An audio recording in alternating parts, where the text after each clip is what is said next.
Ready to go? Ready to Yeah, I'm ready to rock and roll. All right, ladies and gentlemen. Actually, why don't you do the intro? Welcome everybody to the last Dan and Doug show for 2024. The end of season 2. This is also how are you, Dan? You there? Can you hear me? Who, me? Yeah, you. I hear you. Okay. How you doing, Dan? I'm good. How's it going? Not bad, not bad. Did you have your did you show up at the tailor for your suit fitting? I did. Good. So we're this is the last D&D show, the last Dan and Doug show for 2024. This is also going to be the third and final episode in this little fingerboard prep series that we've done. Last month we had Dave Stouty doing what we euphemistically called the tailor way, which was stuff he learned in the bowels of the tailor repair department. The month before that, we had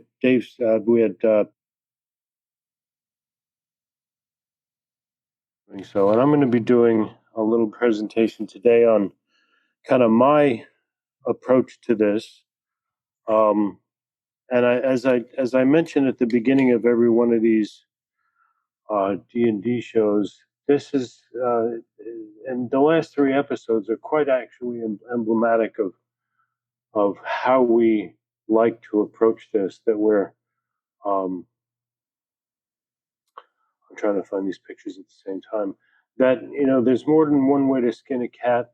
The results matter. The methodology matters less, other than realizing that there's more than one way to do almost any task that we have.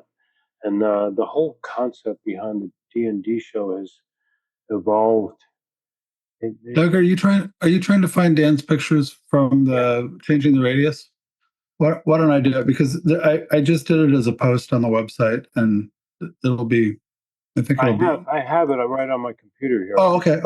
Needed to pull up the folder for some reason. Okay. While I had the Zoom up, it didn't want to show me the folder. So there we go. There you go. So the whole idea here is that there's more than one way to skin a cat. There's more than one right way to get to the same result, or to a good result, and that's what counts. And I make sure I say at the beginning of each D&D show that there is no one right way to do things, especially in our business. So the whole concept behind this whole series has been not so much to present the way that any particular person does it, quote unquote, the right way. It's the way lots of people get to the same result. And we saw that, especially in the last 2 episodes, where Pat and Dave had particularly different methodologies for getting to a similar result. And that's kind of the magic of what's going on here, that you're able to walk away from these, taking techniques back to your bench that you can euphemistically profit from, and take different approaches to the bench to get good results. So to start off, we have some stuff from Dan that he had sent for us to look at, and I'll just do a screen share, right? Share screen. And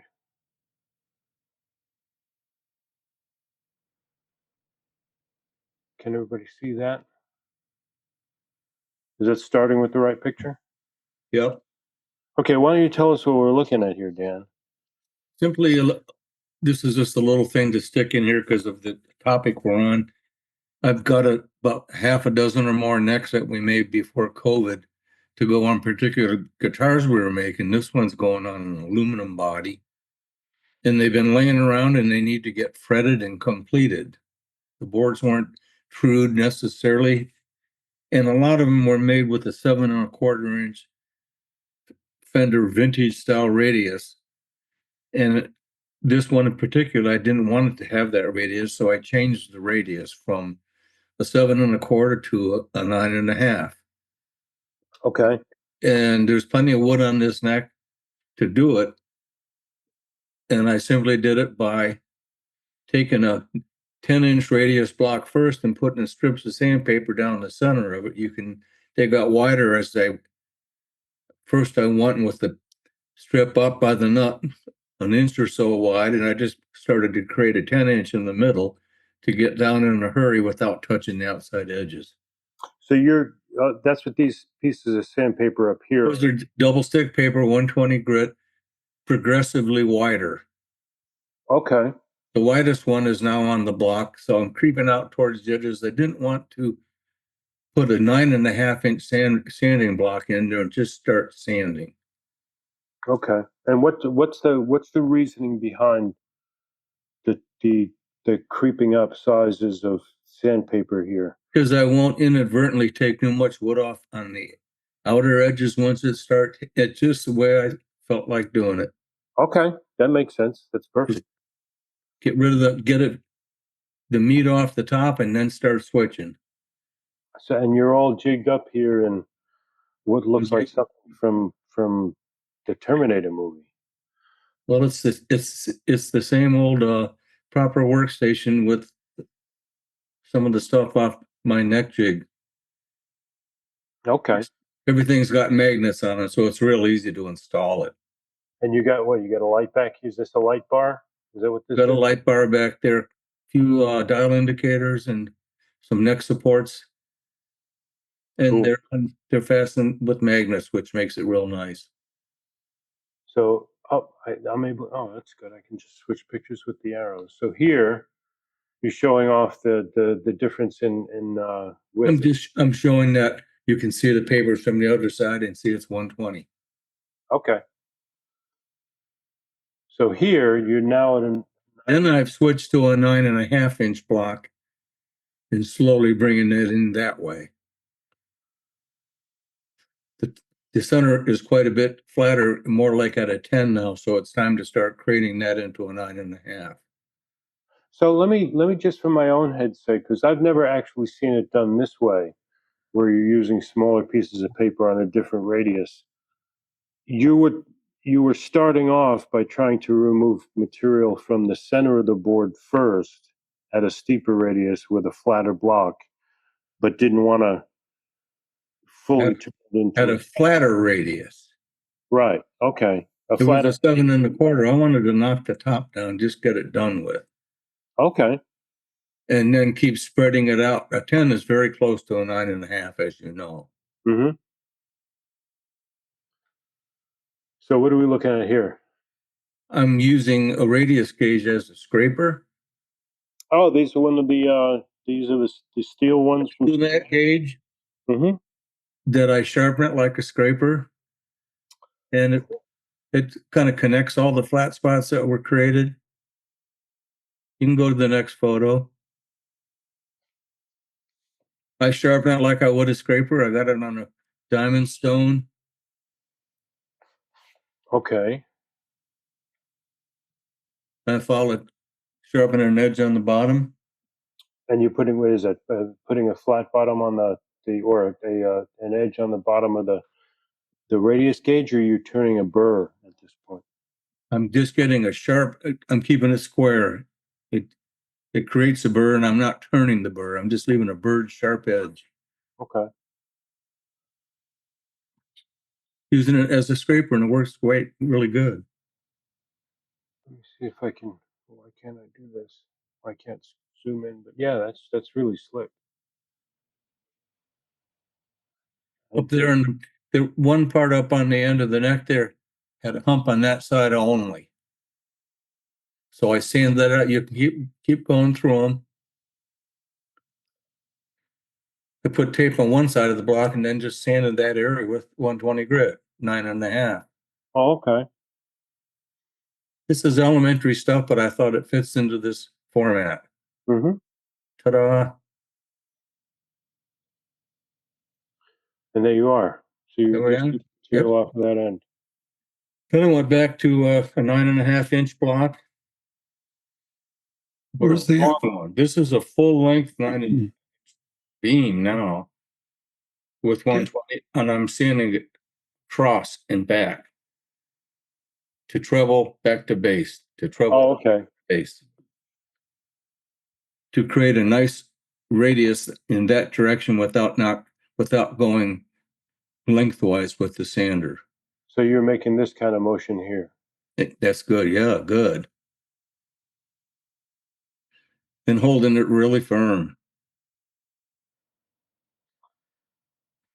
Then at that point, it's really nice that I'm cleaning it up with 9.5-inch block completely covered with 120. And from there, I went up through the grits, just up to 320. Change the radius. Now I'm going to fret it at a 9.5. Cool. So that's the end of the slideshow there. That's it. Excellent.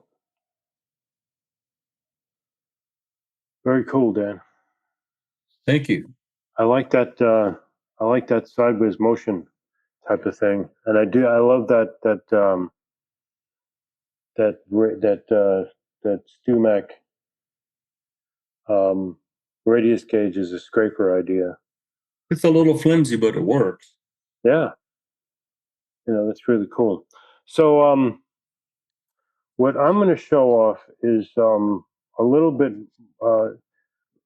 It's less of a technique and more my methodology for how to deal with a guitar's fingerboard prep during the course of a refret.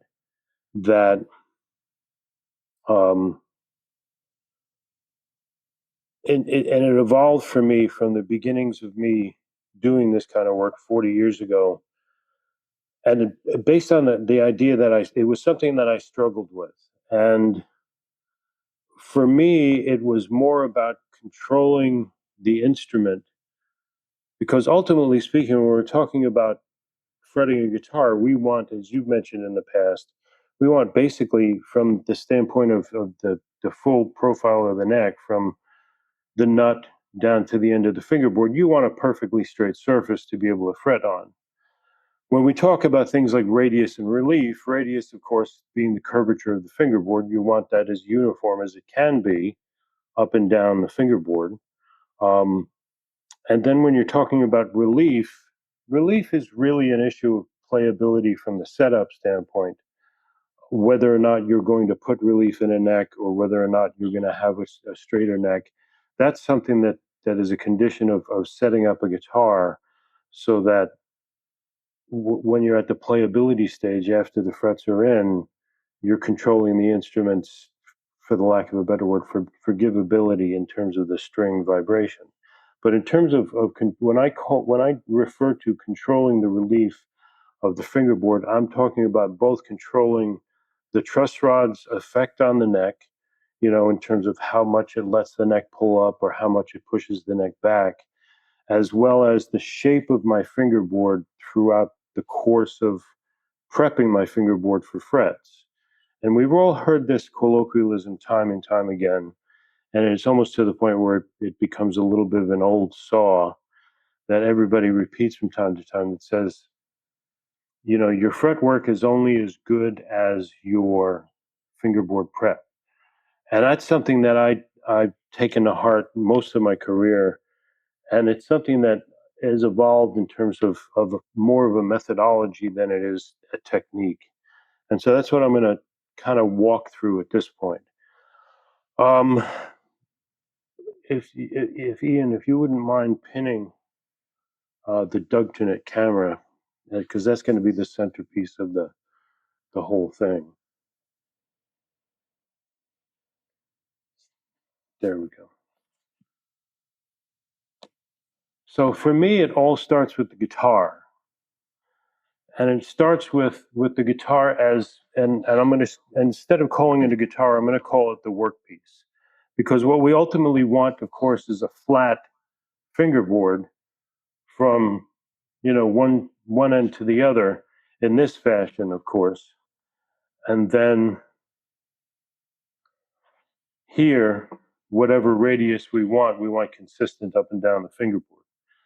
when we're dealing with different types of guitars, we have different scenarios. You have guitars without truss rods or without adjustable truss rods. You have guitars with adjustable truss rods. You have electric guitars. You have bolt-on neck guitars. You have set neck guitars. You have the myriad of circumstances with a guitar. And two of the things I wanted to mention right off the bat is that a couple of things I've heard even on the Looth Along in recent weeks. One was from our dear pal Nate Wood, who, and I'm going to have to paraphrase because I could never put things quite the way Nate does, but he mentioned something to the effect of every refret that comes into his shop, and I don't know if I heard him say it or saw it on a post. I think it was on the Looth Along, but I'm not certain. But he said every refret that comes into his shop is its own little adventure. And that's true to the degree that every guitar is different and almost every refret's different.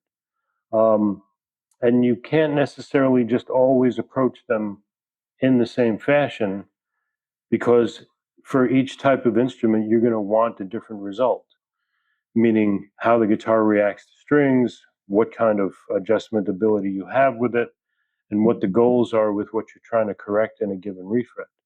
I also remember, I think it was Andy Charles who had mentioned that we were just on the Looth Along talking about frets, as we're wont to do, and he had expressed as a slight exasperation in the sense that he says, I could get 7 Les Pauls in here for a refret in a row. The first 6 of them go fine, and then the 7th one kicks my ass.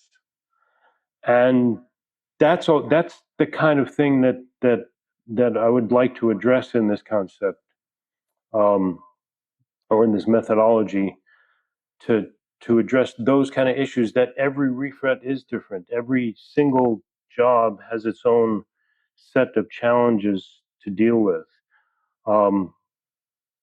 So for me, I discovered very early on that working at a bench is a nightmare to try to get frets good.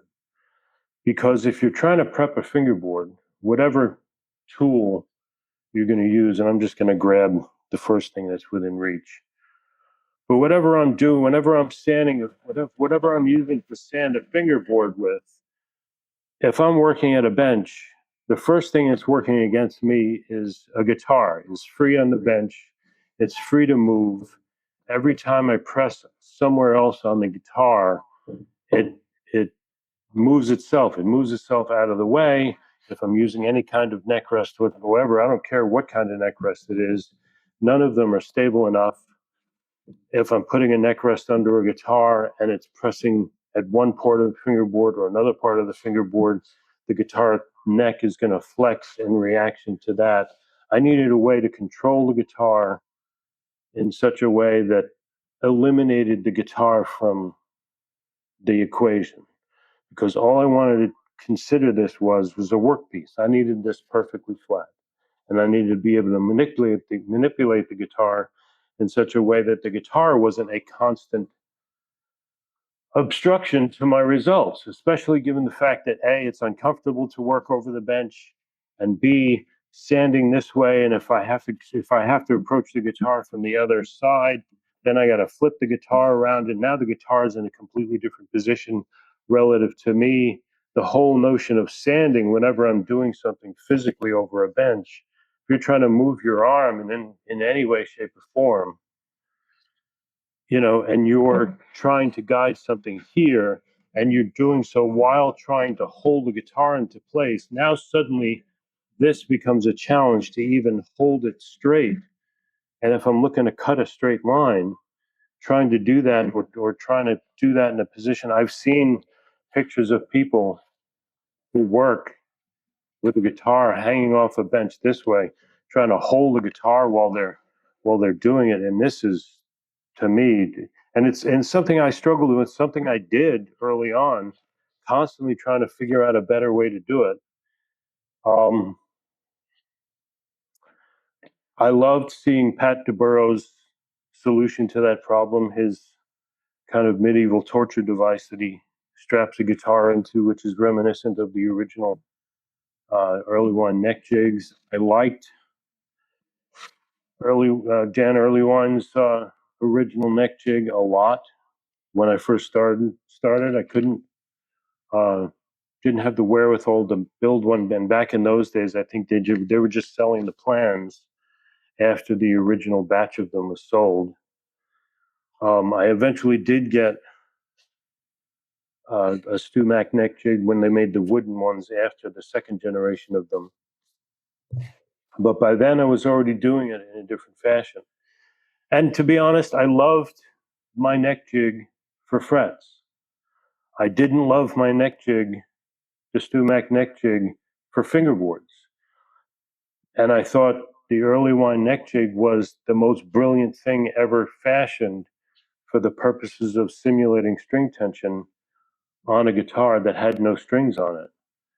But the problem here is that there are no frets in the guitar. So if I'm trying to simulate string tension on a guitar that has no frets in it, the neck is going to react wildly differently than a guitar that has frets in it with the compression of the frets. So I needed to come up with a way to secure the instrument first, so then I could worry about how my work was coming out. So this was just a crash dummy that was here for the purposes of demonstration. I'm going to get this out of the way.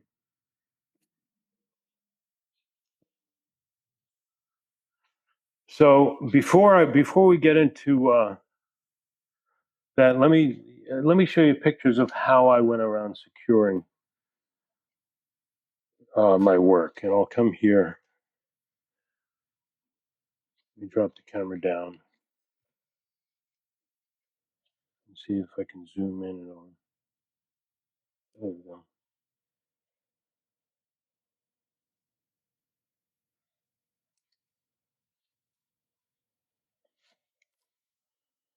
So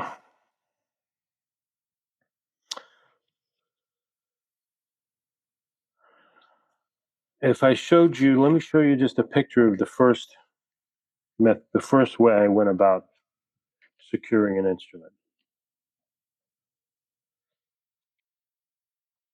This was my solution at the time, and this has got to be about 35 years ago.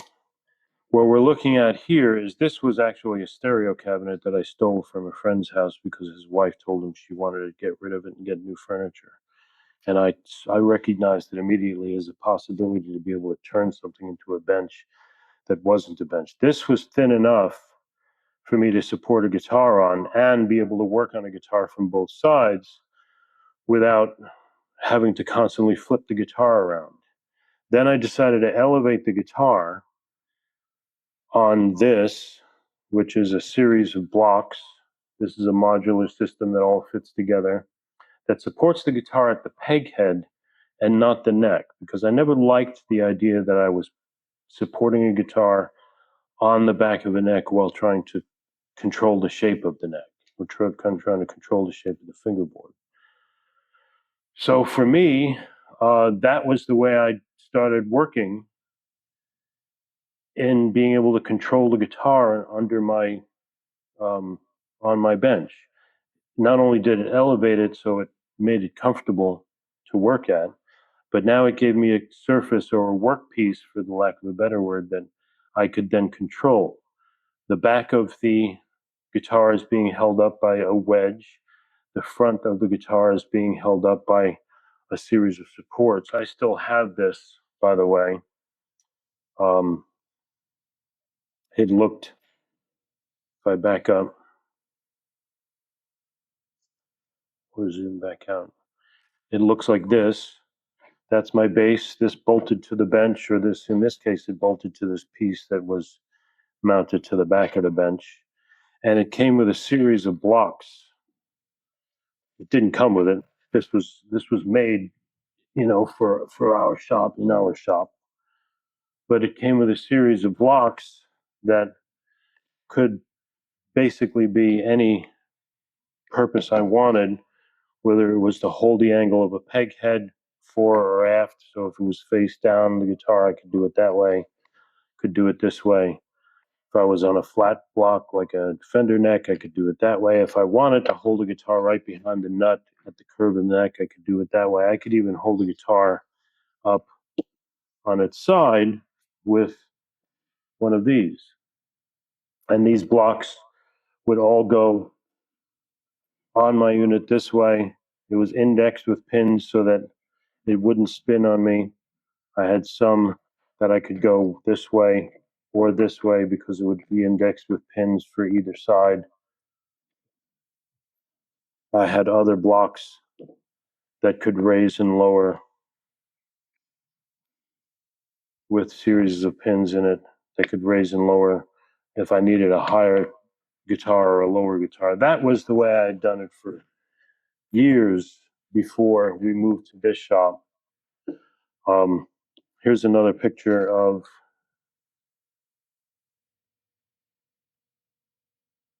come back in here.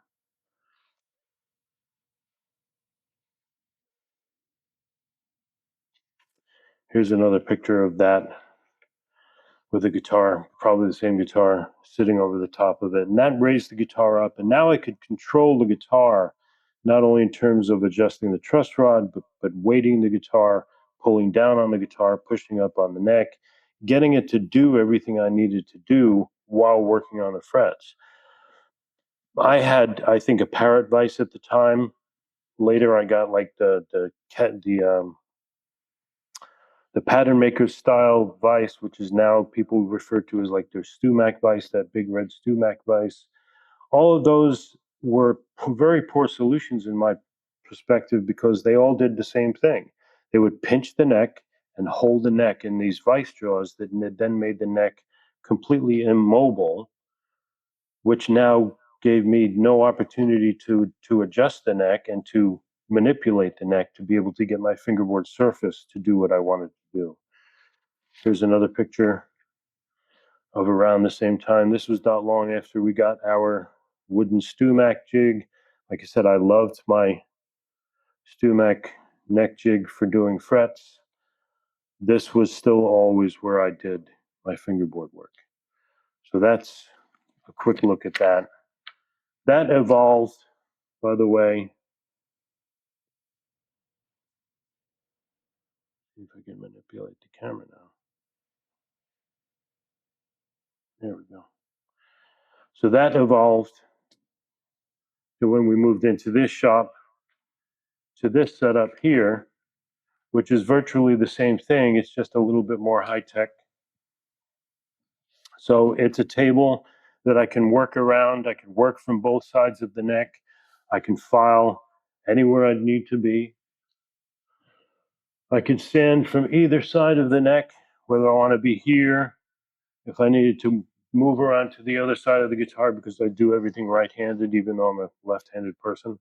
If I needed to file in fall away, I could do it here without having to flip the guitar around, move the guitar around my bench, and that kind of thing. Plus, it gave me, as we're going to see in a little bit, the ability to manipulate this workpiece so that it eventually does exactly what I want it to.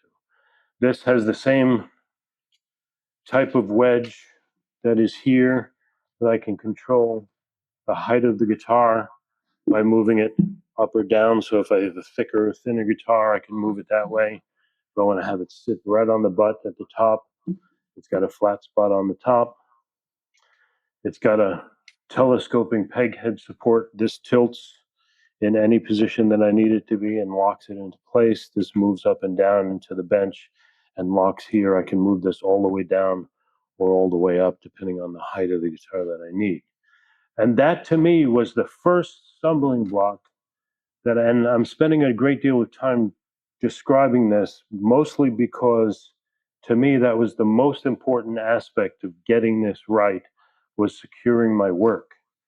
That, of course, nowadays, this looks like this. The whole concept behind the proper workstation was I asked Jeff to do me a favor and help me duplicate this for my Total Vise pedestal. That's all I wanted to do was put that in the pedestal. this was the end result. And then, of course, you know that he went on to make a product out of it after he and I designed it. But so this is the same concept in terms of being able to manipulate your work piece and get your guitar, get your neck to do what you need to do in order to control both the profile, the radius, and also deal with the guitar as it reacts to strings and frets and so forth and so such. So that, like I said, I spent as much time discussing that, mostly just to demonstrate.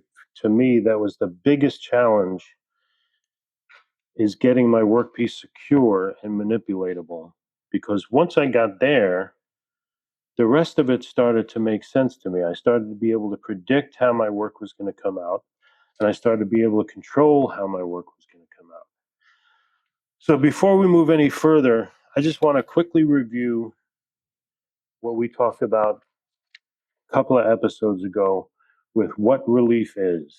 And it's something that we discussed briefly. I'm not going to go into the whole thing like we did 2 episodes ago. You can go back and check that episode out. But everybody seems to discuss relief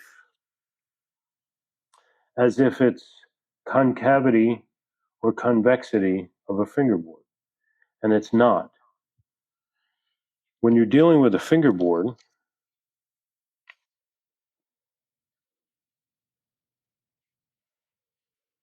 come up a little bit. When we discuss relief, relief is what happens to a neck when it gets pulled under string tension, and it gets pulled this way. Back bow, of course, is when we relax the truss rod and the neck is allowed to fall backwards into a bow, falling away from the neck that way. Some people call this an up bow, some people call this relief. The whole concept there is that relief is the neck being pulled forward. And yes, the neck becomes, I can see it there. The neck becomes concave by the fact that this pulls up. But relief is not, as I've seen it described a million times, relief is not this. And a back bow is not this. You don't really have a position where the end of the fingerboard comes up, unless you have a problem with the guitar that's causing it. If we're talking about neck relief in a guitar, we're talking about the pull of the strings pulling the neck forward. And I think most of the common errors that are referred to, and I went through this little exercise last time where I pulled up a bunch of stuff that's on the internet whenever everybody's talking about relief. And everybody describes this. I don't know if this is an inaccuracy because this is the way people draw, or if this is people's actual perception of it. But everybody seems to think that relief is this shape here. I think, the more I've thought about it, that's an error in how people measure or perceive relief based on how they measure it. Same thing here. They're showing this point and this point being higher and this point being lower.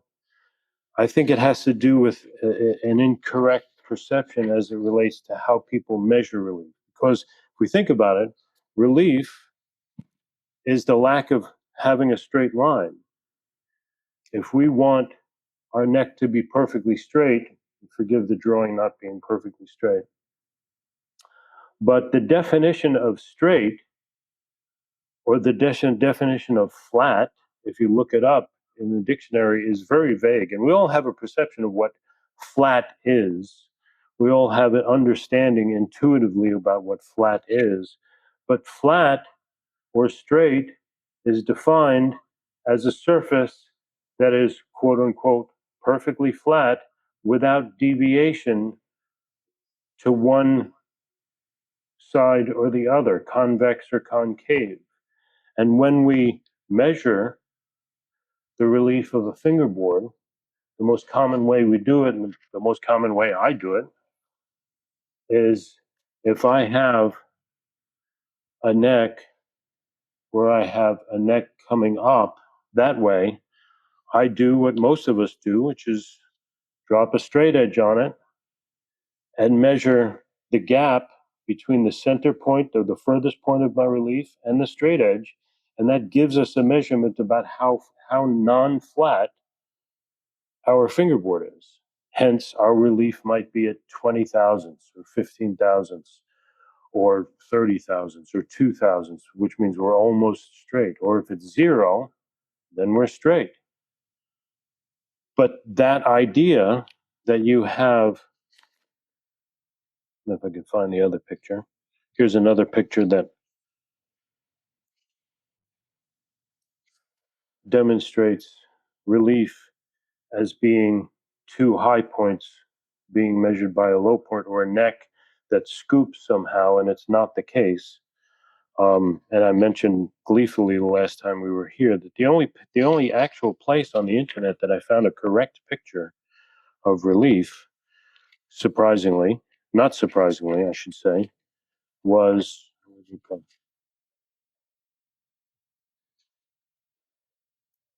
oh, I have it here. Oh, here it is. Was stumac.com. Not surprisingly, it was the only place I saw the correct picture of the neck pulling up. Now, we may measure that from this point to that point, and that gap and that ellipse that's created, or the half of the ellipse that's created, is what gives us the perception that relief is this circle. So that's just a quick demonstration or recap of what we went through last time of what relief is. When we're looking at different types of guitars, what I call reading the lay of the land has to do with different types of guitars. So if we're dealing with, say, an acoustic guitar, and we're dealing with a neck that pulls up this way, we want to be able to control that. The other thing we're dealing with, by the way, is truss rods. When we tighten a truss rod does, if we took a truss rod and we stuck it in, we didn't stick it in a vise, if we just took a truss rod and we tightened it at one end when it was outside of the guitar, it would physically bow, like if we're upside down, it would physically bow up like this. And the whole concept there is that the truss rod, when it bows up like this, is fixed in this position of the guitar, forcing the neck to come down that way. So that's how we wind up with a quote unquote back bow, because the truss rod exerts pressure in the center of the guitar, forcing the headstock back from being straight. Or if we have a neck that's bowed up, it will put pressure on the center of the board, forcing the neck back this way, because this part of the neck is fixed, or this part of the truss rod is fixed in the neck.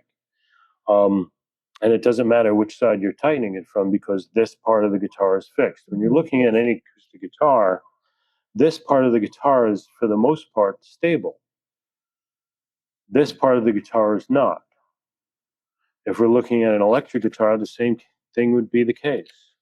We would have a stable area of the guitar here, because that's where our fixed joint is. That's where our glue joint is. We have this huge paddle that the fingerboard is attached to, that's glued into the neck, or it's bolted on in the case like this. And the neck can either move up or back. Same thing here, up or back. We often do talk about having to deal with fingerboards where on a Fender guitar, there's quote unquote that kick up at the end of the neck, where you get the rise at the end of the fingerboard. Here, we don't see it as much in a Les Paul. You see it often in an acoustic guitar, where we have this hump in the body area, sometimes referred to like if you're looking at a Taylor guitar, they sand fall away into the fingerboard here, where it's a shape. If I can do that, maybe. Where we have our fingerboard meets the body joint, and then they sand a fall away in it. Or if you've worked on a neck reset where the fingerboard extension is not supported and just glued down on the face, you wind up with a hump that's in this part of the fingerboard here. Sometimes the peak is right at the body joint. Sometimes that peak is a little bit further up in front of the body joint. That has nothing to do with the relief of your neck. That has to do with the condition of the geometry of the guitar. There are other problems that a guitar can have, and I'll draw right on the picture, where if you have a rise in the back of the neck, at the back of the body, right behind the bridge, and then that sinks down in front of the sound hole area and rises up again at the shoulders of the guitar. That's called top deflection. That can certainly raise the fingerboard extension at this point, causing that end of that fingerboard to kick up. That can also result in, if it goes too far, in a hump in this area of the fingerboard. Forgive me for drawing all over the picture. That can cause all sorts of problems in a fingerboard that we have to address. That's something that I call reading the lay of the land. If you have a Fender style guitar that's kicking up at this part of the fingerboard over here, it's not because you have a fingerboard problem. It's usually because you have somebody who put the guitar together improperly. Fingerboards on Strats or on Les Paul or solid set neck style guitars don't kick up on their own at the end of a fingerboard. They usually require some kind of help. And this is what I'm talking about. When people do this kind of silliness, put it that way, that results in fingers kicking up at the end of the fingerboard. And this is so we don't embarrass whoever owns those picks, whoever put them in there. So when I'm talking about reading the lay of the land, I'm talking about having to deal with different guitars in different circumstances that they deal with, that they have going for them, whether it be an acoustic guitar, an electric guitar. Sometimes, for example, another situation you might run into is we've all seen the mid-70s Les Paul with an ebony neck, which has been fretted with too straight a neck, and because of fret compression, you wind up with a loose truss rod that has a back bow in it, and you have no way to get any relief in there. We've all had other circumstances where you just can't tighten the truss rod far enough to get the kind of flatness you would be looking for with string tension. And in all of those circumstances, we need to reshape the fingerboard in order to compensate for some deficiency in the guitar while we're fretting. There are techniques to deal with from a setup standpoint if you've got a marginal case. But does anybody have any questions on what we've covered so far? By the way, if anybody has any questions, either pop them in the chat or just interrupt while I'm going, because I know I'm just moving along here. So are you saying that the kick up on most bolt-on guitars is because somebody messed up with the neck pocket with something? Yeah, yes, usually that's the case as far as I've ever seen. I can't think of a guitar that was put together well that develops a kick on the Fender neck, because that Fender neck, if I pull up the picture again, wherever I just put it down somewhere. This is a picture of a bass, not a Strat, but that bolt-on neck with the 4 bolts or the 3 bolts is a pretty secure neck joint. Okay. You've got 4 bolts holding that puppy down. Where the problem comes from is a couple of different places. If here's your neck pocket, and of course there is your neck that's bolted in with 4 bolts. As long as it's a good fitting neck, you should not have a neck that kicks up on its own. A neck that kicks up on its own is somebody who thought it was a really good idea to put some guitar picks, to put some sandpaper, to put half a bunch of business cards. Even Fender was guilty of putting a very short shim at the end of the neck just to prop it up. And you can see exactly what happens. You now have the end of the neck propped up. You have a gap in here, and then you have somebody who's going to tighten those 4 bolts half of the time, much tighter than they ever need to be, crank down on that puppy, and you're going to wind up with upward pressure on the end of your heel, causing that kick to happen. The other place that it happens is when Fender decided in its infinite wisdom to create the micro adjustable neck with that. Yeah, super that's what precision. I was gonna Oh my ask God, about. that one, but that's the same principle as having a lousy shim, because that bolt pushes up on the neck, and the whole idea of the way you're supposed to use that is you're supposed to loosen the neck enough, or those neck bolts enough, so that you can tighten on that bolt to bring the neck up a little bit to increase the angle, and then bear down on the screws in order to tighten the neck back down, which means you're going to constantly be having an upward pressure on the heel of that neck. That's what causes kick at the end of the fender neck. It's not the truss rod, and it's not too much relief. It's not a relief issue. That's a bolt on issue. Now, can we talk about short shims? Even though the shim is tapered, should the shim be the complete length and width of the neck pocket? Well, I prefer a shim that runs the full length of the pocket. I've seen people try to taper them down right at the end. The problem with those is that in order to get a decent angle change, you usually want to, if on a short shim, you usually have one side that's much thicker than the other side, and then you have still that rise at the end. You want to support for the entire heel of that guitar as it's going back. And of course, back before the days of, now that you can pretty much purchase shims from Stu Mac pre-made, it's a luxury that, you just make sure you have a stock. I think I've got them here somewhere. It's a luxury to have them available from when it used to. Here we go. So, I keep a whole mess of these sitting at my bench, and they're great to have. They, for the most part, fit most guitars. Occasionally you still have to make a shim. Back when you used to have to make a shim, and you realized when you were setting up a guitar that the guitar needed a shim, and suddenly you were in for another, half an hour's worth of work. It was easy to get lazy and, reach for, self-sticking sandpaper to stick in there. But now there's almost no excuse, because they're cheap, they're great, they're, easy to use. So yeah, that's, most of those issues, like I said, even the top deflection issues, which we'll address, are surmountable. Okay.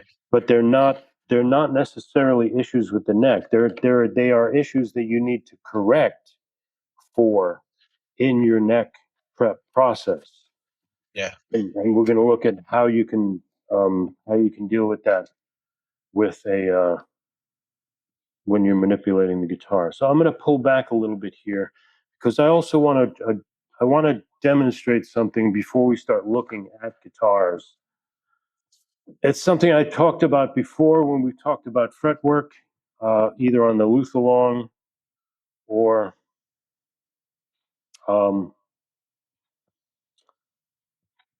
when we did the other fret episodes of the D&D show. But I explained it briefly. I think I did a very good job of it. But there's something I want to address first,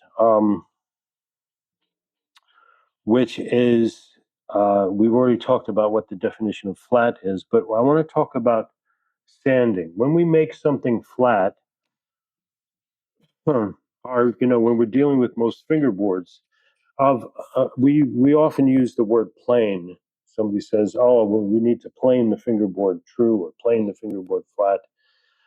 And I don't really like the word flat, because we're dealing with a convex shape, a radius fingerboard. The only time you have a really truly flat fingerboard is when you're dealing with a classical guitar. So I like the word true, and it's something that I've used for years. I was very pleased when Pat DeBurrow used the same phrase a couple of episodes ago when he said, to make the fingerboard true, and I'm truing the fingerboard as a euphemism. And that's the way I kind of look at it. We don't really use hand planes very much for planing fingerboards because they get problematic. You've got a curved piece of wood that you have an opportunity to blow out the end grain of your piece of wood, every, less than an inch at every fret slot. I have used hand planes and fingerboards. They're not necessarily really fun to use, and they're not my first choice. Most of us sand a fingerboard. So we're either sanding with radius blocks, or we're sanding with straight blocks, or sanding with some kind of beam, or using files and removing material with files and what have you. Scrapers, as Dan used, I've used scrapers before. But what I wanted to address here is what I refer to as the geometry of sanding. And this is something I learned very, very early on that has served me extremely well throughout the course of my career. And it's something I explained briefly when we were doing the one of the fretting episodes, and I brought it up briefly, and I didn't do such a great job of explaining it. I'd like to demonstrate it here, but I want to demonstrate it in such a way that's geometrically correct so that it comes through clearly. Because when you try to show it on a guitar, the guitar gets in the way, and we have to start talking about different issues about dealing with a guitar in order to accommodate the guitar, and then the concept gets lost in the process. So what we're going to do here is I'm going to back out a bit. Actually, let me turn this way. Oh, can I turn that way? Yeah, I can turn that way. So what I'm going to do here is we're going to look at our workpiece, which is not a guitar. We're just going to look at a piece of wood. So here's a piece of wood that I need to sand in order to make it flat. It might have hills and valleys, it might be concave, or it may be convex. This happens to be a fairly flat piece of wood, but whether I'm putting in a radius in it or not. But here's my workpiece that I need to work. And that here is symbolically, I've got my workpiece fixed. Now, if you think about the way a machinist makes something flat, you have a machine that has a bit on it that spins, and then the workpiece is the piece that moves along a single profile being held very firmly, being made flat. When you're dealing with a something that's being lapped flat, or something that's in a lathe, you have a piece that's spinning, and then you have a cutter that comes against that, and it's milled flat, whether or not the piece is moving or whether or not the bit is moving. Same thing with a CNC. A CNC, your workpiece is being held flat, your bit comes down and moves along a plane in order to make that perfectly flat.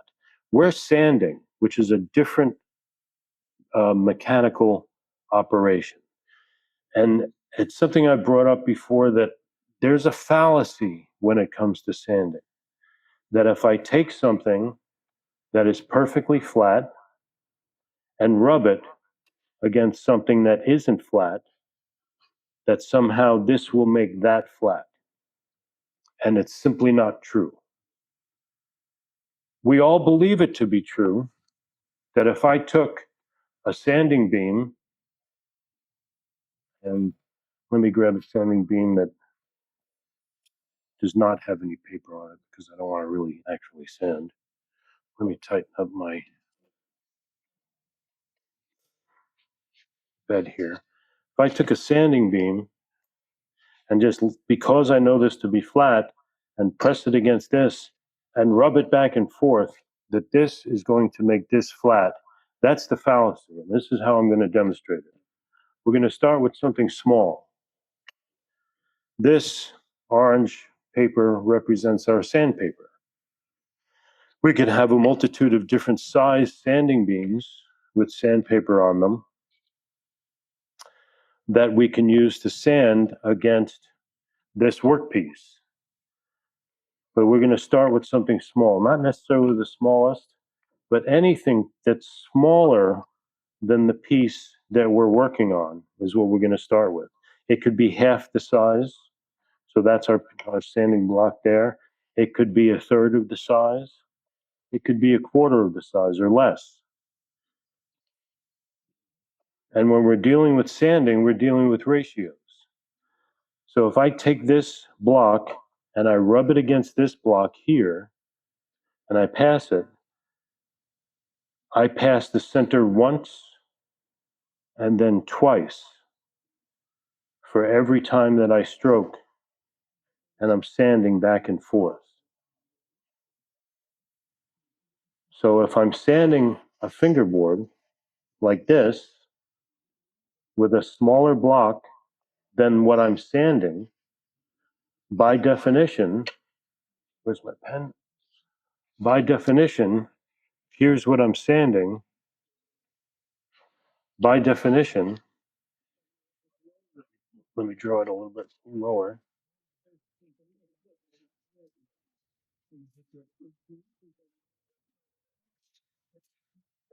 Try to draw a straight line.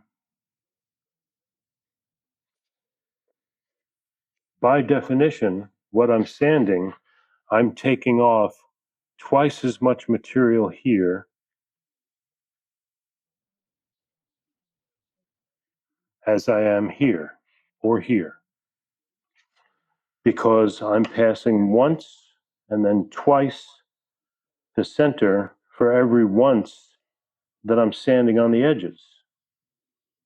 And if I keep doing that, if I keep moving this sandpaper, this block, this sanding block back and forth, if I continue to take off twice as much material here as I do here, I'm going to wind up with a concave object that I will continue to sand more material off the center than I will the sides, and I will always wind up with a dip in the center. That will happen no matter what I use, as long as it's shorter. This here, I'm moving back and forth. It's still passing twice for as much as it's sanding on the edges.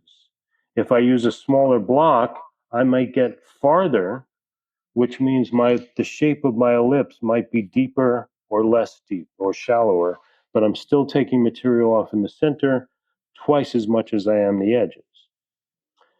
Can everybody see that? Yeah. Okay, so that's the concept, and everybody can see that easily. When I'm sanding on a block, when I'm using a sanding beam, I'm taking off twice as much off the center than I am the edges, which means that this is going to become concave. So if I'm looking to put more relief in a fingerboard, in the center of the fingerboard, I'm going to want to sand it with something that's shorter than it. This, for some reason, seems to break down when we talk about something that's longer or as long as our workpiece. Because I see this all the time. Somebody takes a long beam and shimmies it back and forth, thinking that's going to make this flat. It's not. Even if it's longer, even if my workpiece was this and I had a longer beam, everybody thinks this is going to make that flat merely by the sake of the fact that it is flat. It's not. Because if I took this, which was the beam that we started with, or the piece that we started with, and I took the small piece, the small block, which takes twice as much material off the center than it does the ends, if I then do something that would cause the complete inverse relationship between these two pieces, which is merely have them swap places. If I do this, and suddenly, actually, let me do that. If I do this, and now this is the piece that instead of being the workpiece has the sandpaper on it, the exact inverse relationship between these two pieces exists. If before I was passing twice in the center and only once on the edges, and I create the inverse relationship between those exact two pieces, this is what happens. I now create a condition where twice as material comes off the ends as the center. And I'm going to create a convex shape instead of concave, by merely the sake of the fact that I've changed the relationship between these two pieces. We've all experienced this one way or another. If you've ever tried to cut the nut slot on a guitar, if this was about the size of your nut slot, with one of these, trying to make it flat, and then wanted to pull your hair out every time you go to fit your nut in, which you knew was flat, and then nut was rocking in the slot, it's because this that we're trying to sand it with or file it with is taking twice as much material off the edges as it is the center, by mere shape and by mere fact that it's longer than the piece we're working on. So, you know, that's just a demonstration of it. And we've all been there where we've gone to fit the nut. We say, I thought I was just making it flat with this. I was just filing away on that nut slot, hoping to make it flat. And then I go to fit the nut and I've got gaps at the edges where the nut's sitting there rocking. Now, I must have been using the file wrong. No, you were using the file right, but the file is longer than the piece we're working on. Just like if the file was shorter than the piece we're working on and we continue to work back and forth, we're going to wind up taking more material off the center than the edges.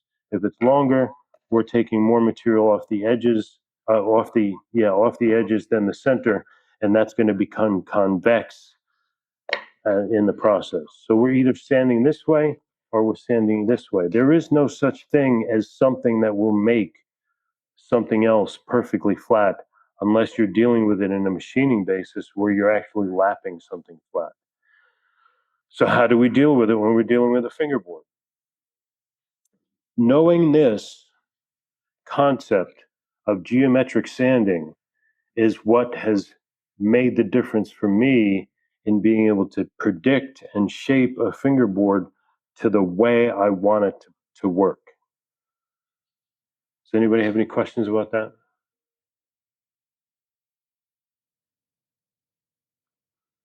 Not questions, but then you have overall control on what your fretboard needs. Yeah. Right? Yeah. Sometimes you have deflections, sometimes you don't have it, but now you know which way you need to sand. So what we're going to do now is I'm going to demonstrate very quickly here. Before I do it on a guitar, but that concept of geometric sanding is the basis by which I control a fingerboard. So before we actually go to look at a guitar and before we go to see it on a guitar, let's just quickly talk about the tools that we're using. This is all I use. Actually, fewer than that. This is what I use. I'm a big believer in sanding beams. I have and occasionally use sanding beams with the radius already in them, or radius beams. I have a number of them. I haven't changed the paper on this one probably in about 10 years. I use them so infrequently. I have a number of them that I keep down here that I do use occasionally. This is my little fret cart where all of our fret work stuff is. The sanding beams normally reside right down in here. The radius beams are down there, and then of course I keep sandpaper nearby. I use sanding beams almost exclusively. I'm not a big fan of radius beams, which I'll get into why in a little bit. Sanding beams, I have a variety of sizes of them. I also have a variety of where'd the other one go? Oh, there it is. I put it over there. Sometimes it's for the purposes of keeping different grit sandpaper on them. Sometimes these are the ones that StewMac sold for a very brief period of time that were diamond coated. I don't know why they stopped selling them. But I have a variety of them with different length pieces of paper on them.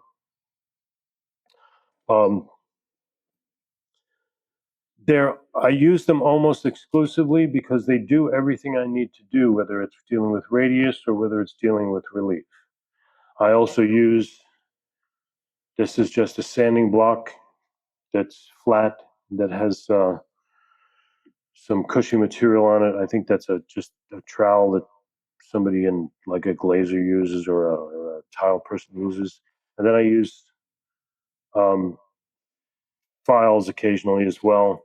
And of course, I use my radius gauges. I have a variety of straight edges that I keep here, right below my bench. To tell you the honest truth, I don't have much use for them when it comes to fingerboards. They're great setup tools as far as I'm concerned. I do use them for diagnostic purposes occasionally, especially the notched ones if I'm trying to figure out what's going on with a fingerboard. Straight edges, other than that, for me, are setup tools. So if I've got a guitar where I'm setting the relief on, I'll lay a straight edge on the fingerboard and use feeler gauges between the tops of the frets and the bottom of the straight edge. I don't use straight edges a lot when I'm doing work on fingerboards, because for me, I find them an ineffective tool. They do reveal some things, but they don't tell you the truth all the time. I'm not adverse to using one. I will drop a straight edge on a neck to see how flat it is. But the old trick of using a light behind that to see, and we're not really seeing any light come through. We see a tiny bit of light in the center there. But that whole idea is not necessarily revealing a lot to me, other than the fact that this is lower than this, and I can see a little bit of light coming through. But beyond that, it's not really telling me much of anything. It's sitting pretty flat on the board. By the way, if you don't know this trick, there's a paper clip that gives you a hands-free straight edge when you need it. So that, sitting on my neck, is a pretty straight neck. I see a little bit of light coming through. It's less than 1/1000th of an inch.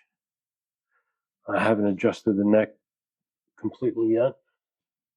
Let me grab my 1/1000th of an inch feeler gauge.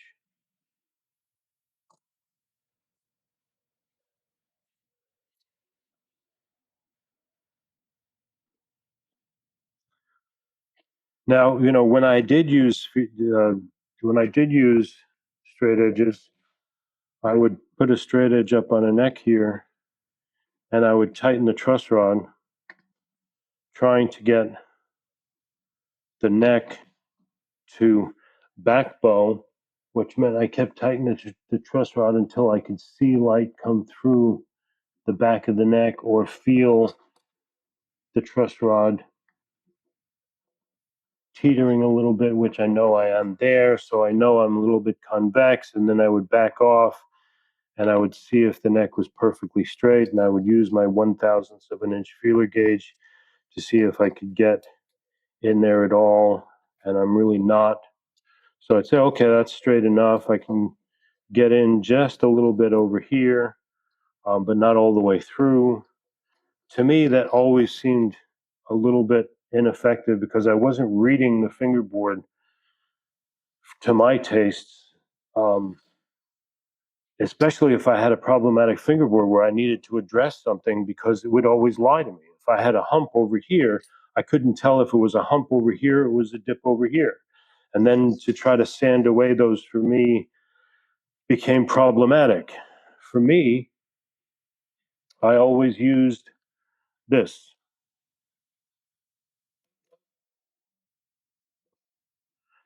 This is a unmodified, well, slightly modified. This is the same thing that Pat DeBurrow was showing off, except he had a 5-headed one. Let me make sure that this is actually zeroed out, that it's correct. Yep. So my neck was telling me that it was straight based on my straight edge. This, if I were to put this on a straight edge or a sanding beam, let me use one of these. I think it's just a package, Glenn. I do like using these StuMac understring radius gauges to be able to set my relief gauge against. That is reading 0. So I know my gauge is set. And when I drop this on the fingerboard, at one end of the fingerboard to the other, it's not reading 0. It's telling me that I'm about almost 0.004 of an inch in relief there. So my straight edge was lying to me.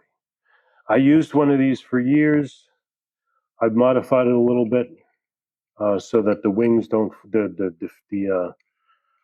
the supports don't fall off every time you pick it up. These are adjustable up and down here so that I can adjust the straight edge, the relief gauge in terms of height, left and right.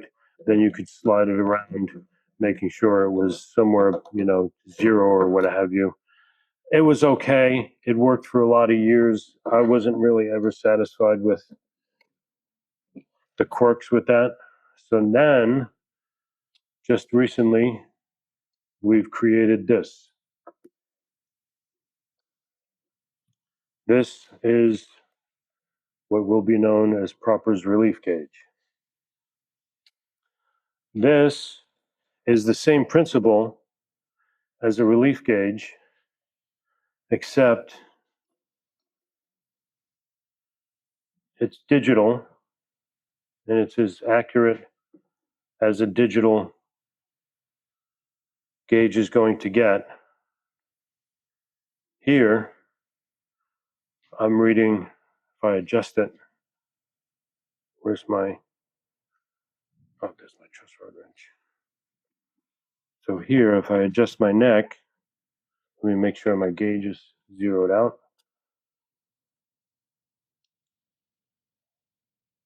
It is now. So here,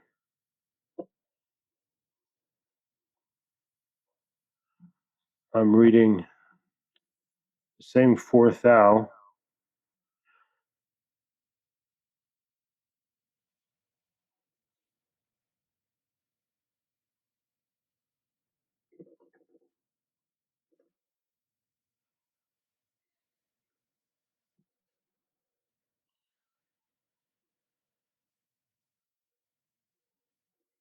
And I'm perfectly straight from one end of the fingerboard to the other.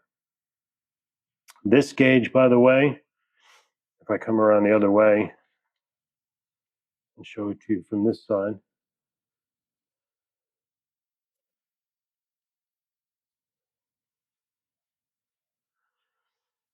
this gauge will be adjustable for any scale length you would want to set it for. It has feet that will slide up and down the entire range of the beam from both sides. This will come up, slide back and forth, lock in any position I want. So if I want to read a neck exactly at the body joint to see if there's any top deflection or any hump at the body joint, I can read it as long as I'm centered on the neck. I can read it that way. So this is basically telling me it's still 0. If I move this back down this way, lock it back into place, I'm still at 0. These will go to any scale length I need it, whether it's for a mandolin, a banjo, a guitar. If I'm dealing with a Taylor guitar that has fall away, I can read just to the 12th fret. If I'm dealing with a guitar that has no fall away, like this Martin, this particular Martin is flat from one end to the other. It's perfectly flat all the way up. This guitar is actually, it's a mid-60s D28. that at some point in the 80s apparently had a catastrophic neck break, went back to the factory, had a new neck put on it. In recent years, it has had a neck reset. Whoever did the neck reset did a wonderful job of pitching the end of the fingerboard for the purposes of raising the end of the fingerboard so they didn't have any fall away. So they put a wedge up under the fingerboard. It's here because it needs new frets. But the neck reset was maybe done 15 years ago or so. And so now it's here because it needs new frets, and I need to know whether or not I've got fall away in the neck. So that moving feet not only allow me to be able to adjust for any scale length I want, to read any part of the fingerboard I want, whether I want to read fall away, whether I want to read just up to the body joint area. It also gives me the opportunity to do a few things that my old radius gauge did not allow me to do, which, if I can film this way, it will allow me to unlock part of the beam and slide my whole beam up and down this way so I can get my gauge to tell me if there are any hills and valleys up and down the fingerboard. I can do the same by unlocking this side and moving the whole beam. I have to stand there. I have to stand on the other side of it too, because I'm trying to reach over the camera.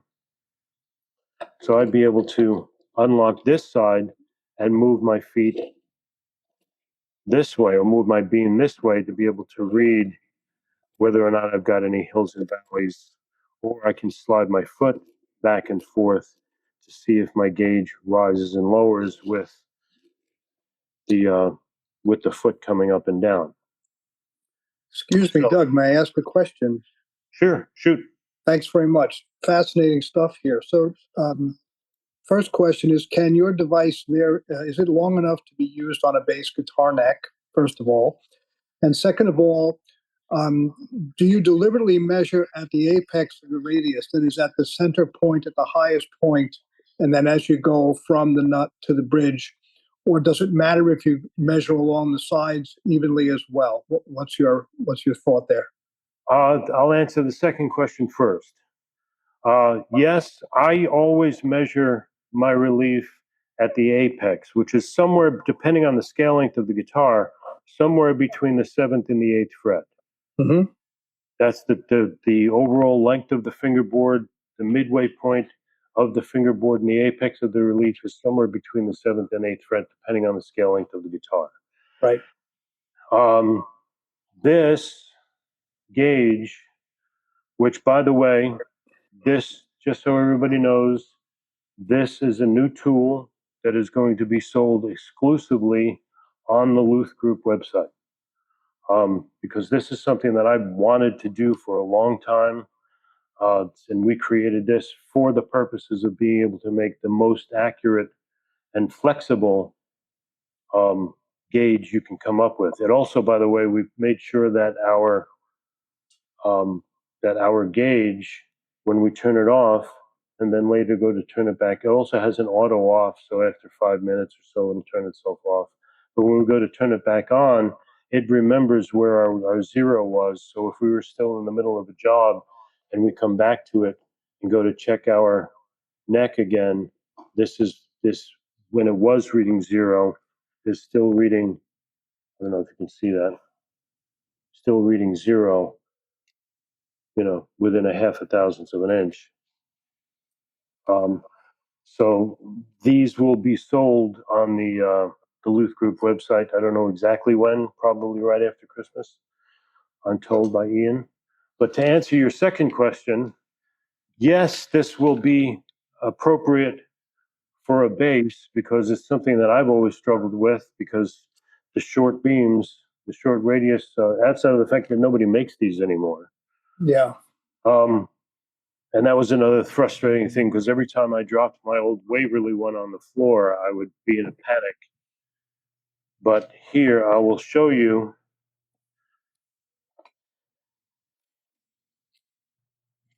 And I'm not going to go through doing it because it takes about 2 minutes to do.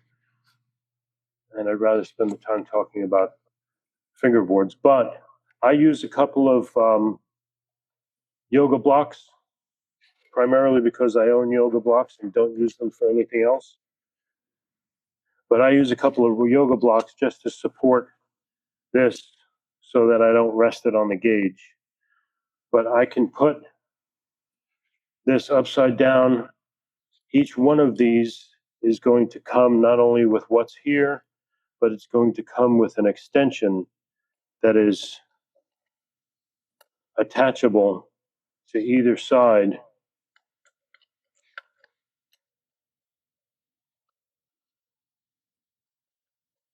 Either side of the gauge.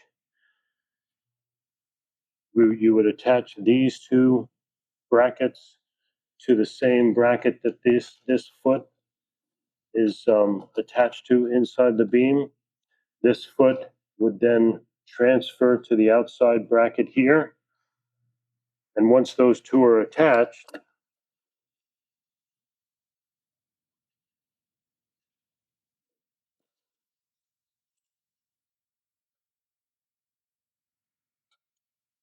you would wind up with a radius gauge that is appropriate for a base. Full 24 inches will do any scale length base, all the way up to 36-inch base scale. That's fantastic. So I'm going to put in a pre-order this afternoon. You're gonna have to talk to Ian about that when it hits the website. So this will be able to be extendable, 4 bases. Those are going to come with the extensions. The other aspect about them that I really like, and it's hard to let me see if I can come over here and demonstrate them.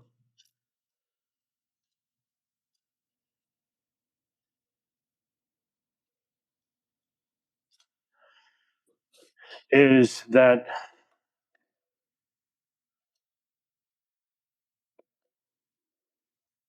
let me do it. Yeah, let me do it that way.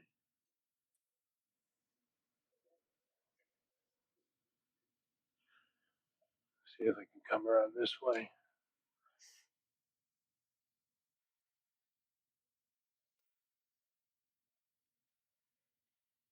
That, let me get the wrench out of the way. The other thing that I like about them is that these wings to support the beam are fully threaded on and self-leveling. So that will automatically self-level, as long as it goes perpendicular. That will automatically self-level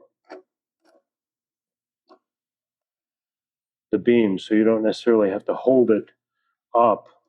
You can spin that until it reaches, and then it'll hold the whole thing up for you while you're making your adjustments. You do realize I'm going to have to refret every one of my bases once I get this jig now to make sure everything is set up. So, what do you think of the relief gauge, Dan? You there, Dan? It looks real interesting. Well, It's a little confusing for me to think how you can zero it on a flat bar and then set it on the neck. And well, zeroed end to end. Well, it's zeroed end to end. What I do is I just take them and I set this. Let me see if I can get this without wobbling all over the place. I set them on a surface block. I set it on a surface block. There's a 0 button that I zero out the gauge. And once the gauge is zeroed, it'll remember my 0. And then I drop it on the guitar. First thing I do is I set the scale length to where I want to read. In this case, I want to read from here to there. I have just zeroed the gauge. And if I'm going to adjust the neck, you can see in the dial. I don't know if you can see the dial. There we go. But doesn't the flat bar of that gauge have to be perfectly parallel with the neck, the plane of the neck? Nope, absolutely not. Because remember, the shortest distance between between 2 points is a straight line.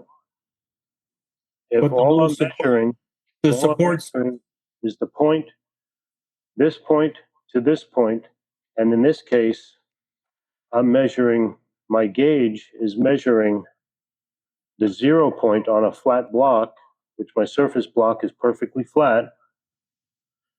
Now it knows exactly where 0 is at the point when it reaches 0. Yeah, Dan, I think the issue here is to set the feet of the gauge at the length you need for the guitar neck before you go to your flat reference point to zero it, right? Because that gives you the outside distance, and then you can zero it, and it should be the same. Yes. Dan, to your point though, like if he was pressing on the aluminum bar and deflecting the aluminum bar, then it would probably give you a false reading. Well, if you were to set a straight edge on a guitar and squeeze on, like say, the frets of a guitar, and you had relief in the guitar and you squeezed on the straight edge, you would change the reading by squeezing the center anyway. Now I might be pulling on the gauge, or I might be pulling on the neck. I'm probably doing a little bit of both. But here, what I am just getting is a reading between these 3 points when this is at rest. So if I'm reading that, I don't know is the gauge showing up? Is that number showing up? Yep, we got 2000. 2000. So if I want to be at 0, and then if you had a wackadoo fingerboard extension, you might move that up to the body joint. Yes, exactly. So if I move that up to the body joint, but this is also going to tell me whether I have a whacked out fingerboard extension. So here I'm reading 0, and if I bring my foot up and lock it back into place, I'm still reading 0 at this point. So if I'm 0 here and I'm 0 here, that means I've got a flat fingerboard extension. Right. If I were 0 here and I moved out here and the number of my relief increased above 0, that means I would have fall away. If it decreased, that means I would have a fingerboard that was kicking up. It seems to me that the feet that's holding it up there's 2 feet a foot on each side of the center post. Mm-hmm. Don't they have to be the same width as the fingerboard at each end? Nope. And sit square across the board? Nope, because my board is curved. This is just preventing this from tipping over. Yeah, it's just outriggers. It's just outriggers. They're not supporting. In fact, those aren't longer than the center. They're just supporting the thing from falling over. So right now they're not adjusted so you can use it. They're too Yeah, and I can move them up out of the way so that they're not even a factor in my measurement, or I can bring them down so that they can keep the thing from falling over and just act as a tilting, almost like a kickstand, just so it keeps it from tipping over. But my reading hasn't changed. When this is up and out of the way, I'm at 0. When this is down,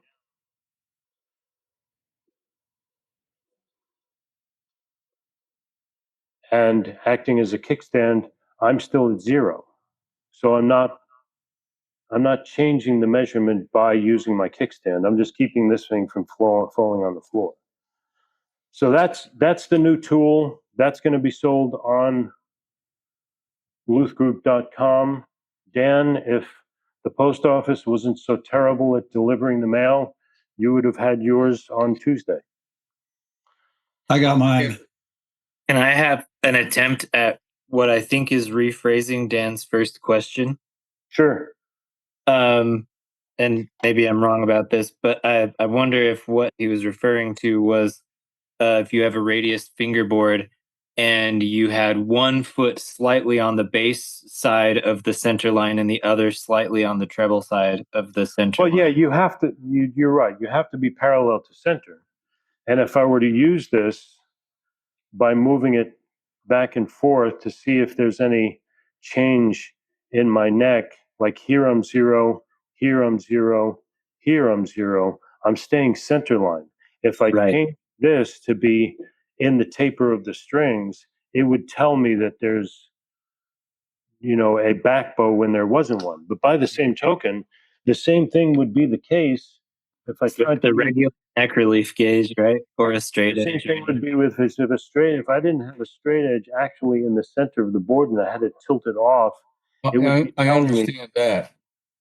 yeah. I'm dying to see one. It's show me, don't tell me. It looks wobbly. Well, yours is somewhere in Ohio. Dan, did you ever use the Waverly version? I did. Yep. I think it's pretty much. I mean, that's what the feed on the Waverly version is for. Is just for keeping it from falling over and dinging up your guitar. When you set those feet, can you tighten them in place so it doesn't wobble at all? Yes. This can also be used as a top deflection gauge, by the way. Sure. You know. Real nice. So that's just the tools. Now let's come back to talking about the fingerboards and guitars, because this is where the rubber meets the road as far as I'm concerned. So I'm going to quickly zero out my gauge because I've been playing with it. It is still 0. So my gauge is 0. I'm reading this as 0. Let me adjust my neck. Make sure that that's locked. Oh, it's not locked. So I can lock the feet.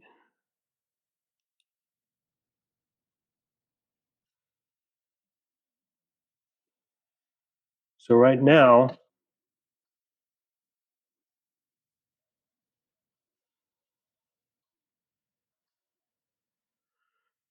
if I adjust my neck,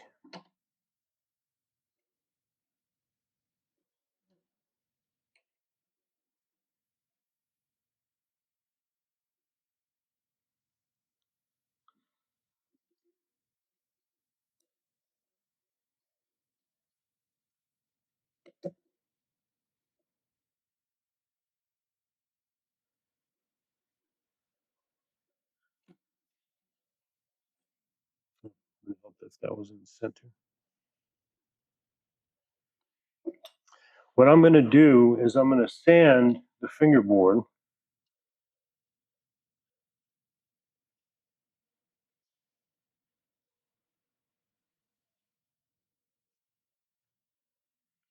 with a straight beam, because we were just talking about geometric sanding.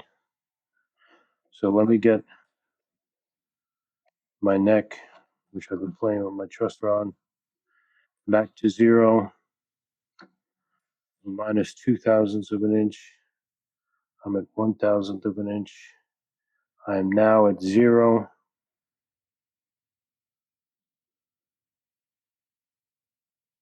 Perfect.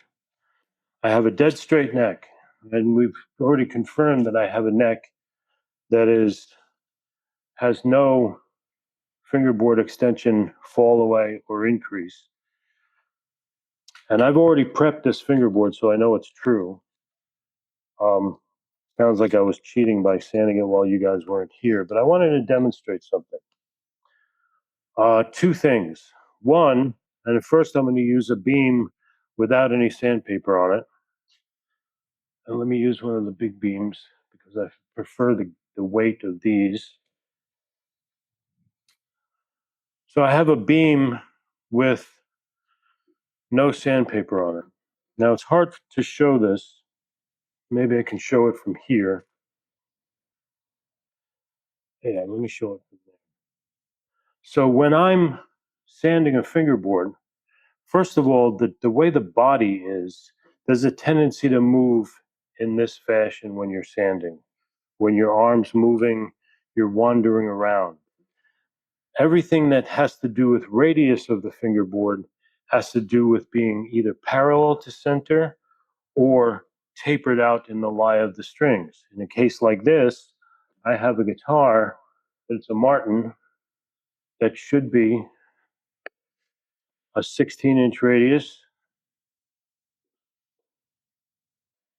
and it is all the way up, 16-inch, 16-inch, 16-inch radius all the way up. I don't want to change the radius, and I don't want to affect the radius negatively, where I take more material off one area than the other.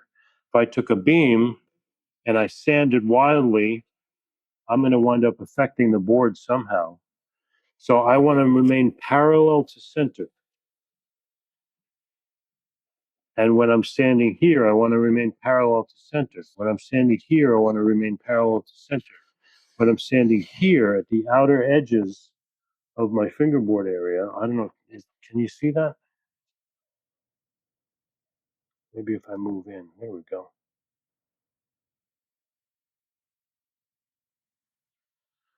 So when I'm sanding up here, I'm off the fingerboard over here.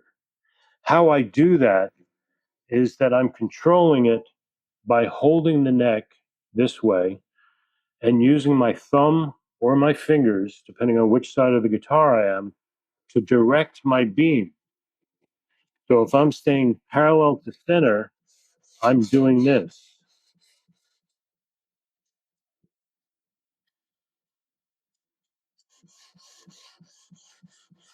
I'm not moving this beam all over the planet. Same thing as if I were using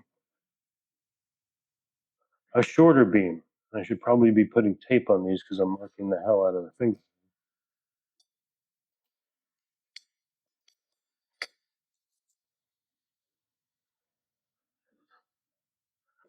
Let me put some tape on this.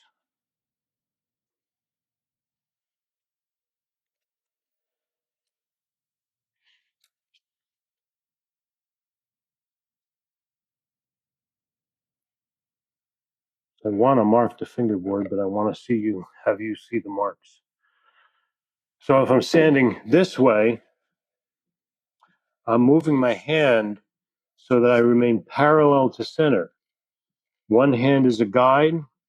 The other hand, you can see here how I would be off the fingerboard, where down here, I'm on the fingerboard. And I'm remaining parallel to center the whole time because I don't want to change the radius of this guitar. Now, when I sand, I'm a musician. I spend altogether too much time in orchestra pits, playing Broadway shows and that kind of thing. I have a tendency to count when I'm sanding. So I'll count 1, 2, 3, 4, 1, 2, 3, 4, remaining parallel to center the whole time, letting my fingers be the guide. If I'm using a longer beam, I can let my finger be the guide and hug the fingerboard this way, letting my thumb and my fingers move the beam.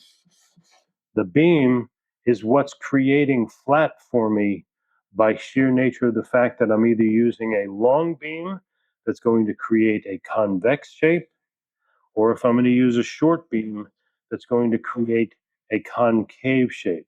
So when I have an adjustable fingerboard guitar, by the sheer fact that I have a truss rod, I like to adjust my neck so it's as zero or close to zero as I can possibly get, which means that this point, and this is where the gauge comes in, whether it's this gauge or the Waverly gauge.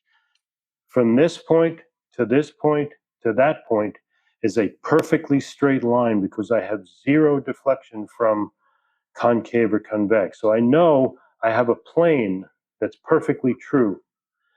Whether or not I've got hills and valleys in the center, or whether I've got high spots or low spots that need to be knocked off, all of that, as long as I have a starting point by which I can start sanding, things flat. Now, we've already determined that this is as close to zero as we can get. We've gone up and down with the gauge to find that there's almost virtually no deflection. We have laid a straight edge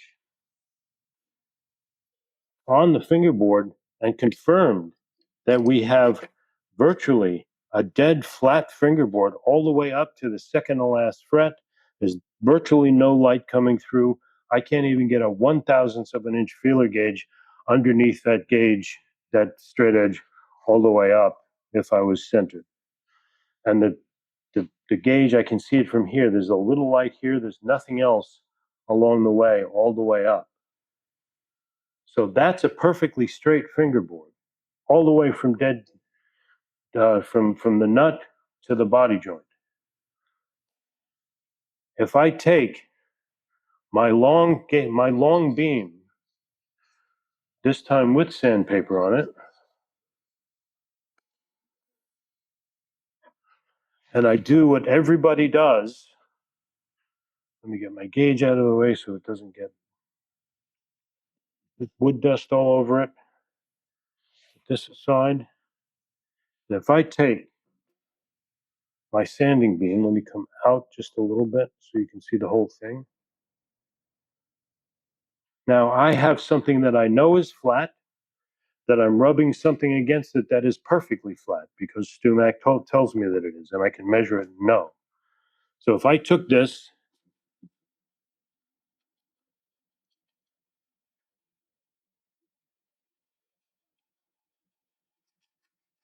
and I'm counting 1, 2, 3, 4, 1, 2, 3, 4, 1, 2, 3, 4.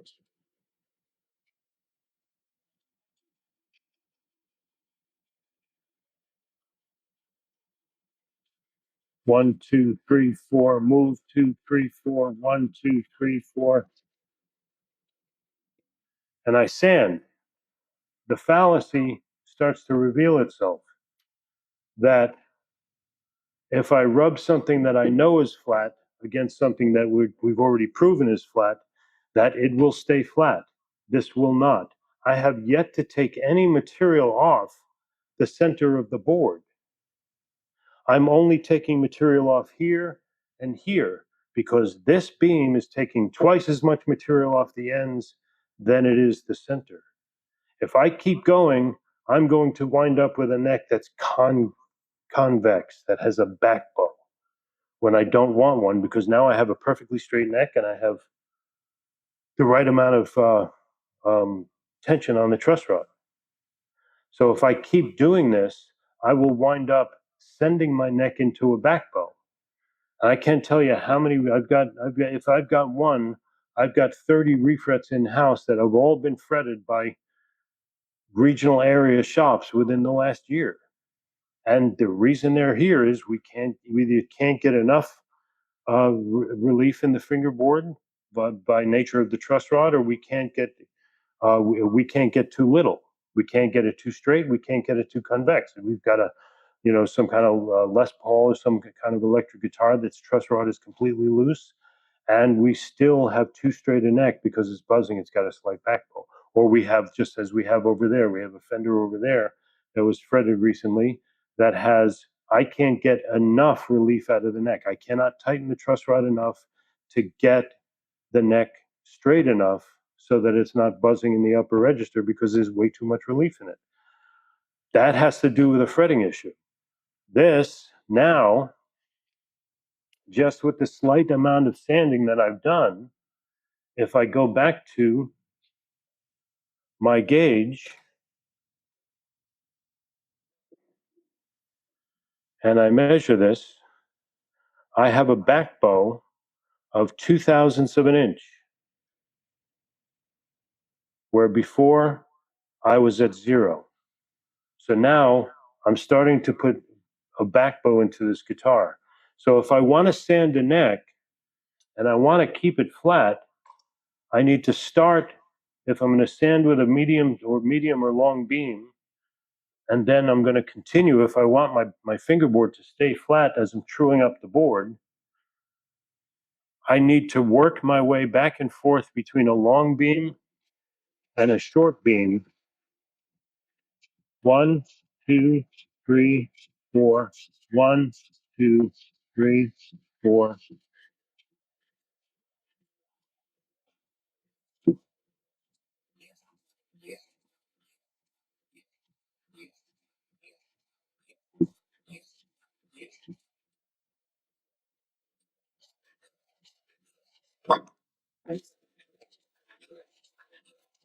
Now remember here, I'm standing off the neck.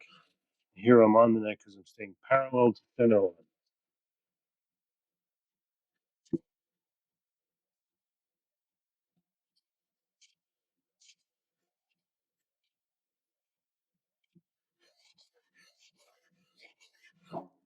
So there we are.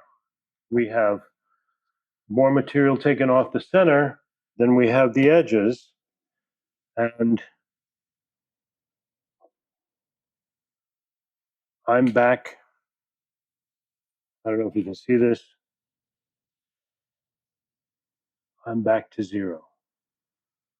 So I'm controlling the relief of the board by changing the size of the thing that I'm sanding with. If I sand with a long beam, I'm going to wind up with a back bow because I'm taking more material off the edges than I am the center. If I'm sanding with a short beam, I'm taking more material off the center than I am the edges, and I'm going to wind up taking that back bow and flattening it back out. If I kept going with this, I would wind up with more relief in the board by having more of a concave shape. At some point, you want to stop, before you. So when you're sanding something flat, or at least when I'm sanding something flat, my perception of it is this, that for me, flat is that moment in between concave and convex. It's that perfect spot that's right in the center. That's a demonstration of geometric sanding. Any questions related to that? Any challenges? Am I wrong?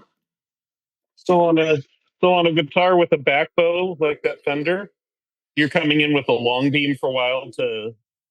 Forgive me. I'm sorry. I'm sorry. I turned on the vacuum. Forgive me. Can you repeat that? So with something like that Fender with a back bow in it, you're coming in with a long beam to start for a while. Well, yes.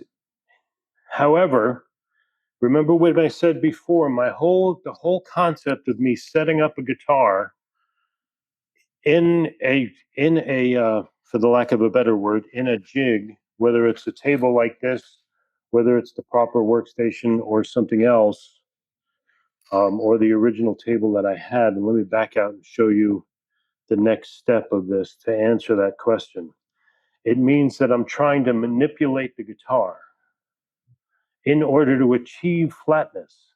So let's take, for example, this guitar, which if it was in the same position it was in the mid 60s when Martin originally made it, it wouldn't have had an adjustable truss rod in it. It would have had a non-adjustable truss rod if the neck wasn't replaced at some point. And as I mentioned, whoever did the neck reset probably about 15 years ago did a miraculous job of putting in a fingerboard shim so you don't have that fall away at the end. Oh, that was me. That was you? I don't know. Maybe I kind of remember something. Is this the one with the truss rod at the headstock or at the? No, this one is the truss rod. This one is the truss Okay. rod's in the right place. This Probably neck not me then. This neck was put on by Martin. But I don't know where the neck reset was done. It was for a customer that I didn't have at that time. Huh. But so the neck is perfectly true. Let's say that this is a Martin without a truss rod. And let's say when you took the strings off of it, that it did what very often a Martin without a truss rod does, which is have a back bow. So let's put our gauge back on. Oh, let me grab my gauge. Get that off my surface block. I am still 0. By the way, the other nice thing about having a gauge that's so easy to zero is that if I wanted to do things like test any kind of deflection in the top, where I'm seeing the thing move up and down by virtue of the fact that I'm sliding the foot, I can easily set it to zero and I can just watch the foot to see if there's any change. Right now, it's not changing at all. I got 1,000th of an inch, and there I was at 1,000th of an inch. Yeah, I'm still at 1,000th of an inch. So let me tighten the foot back up. Let me get. Is that guitar one that you're actually going to finish fretting, or is it a demo? No, this is for a customer's refret. And you already had it perfect though, didn't you? I did, and I did that on purpose because I wanted to demonstrate the act of geometric sanding, where if I took something that's already flat and sanded it with something that's long, it's not going to be flat when I'm done. And it showed up well because you polished the board. Yes, and that's why I did that on purpose, because I wanted it to be visually possible to see. Because at first when you did it, there was no sandpaper on the bar. Right. And even that showed the marks. Even that showed the marks. So now I'm at zero. Let me tighten this up. And let's say this was a Martin that had no adjustable truss rod.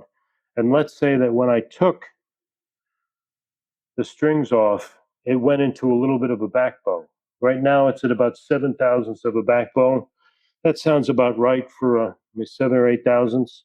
That sounds right for a Martin that has a non-adjustable truss rod for a typical Martin. So now we've got a guitar that I want to be able to sand flat. And if it had hills and valleys in there, I want to be able to take away those hills and valleys.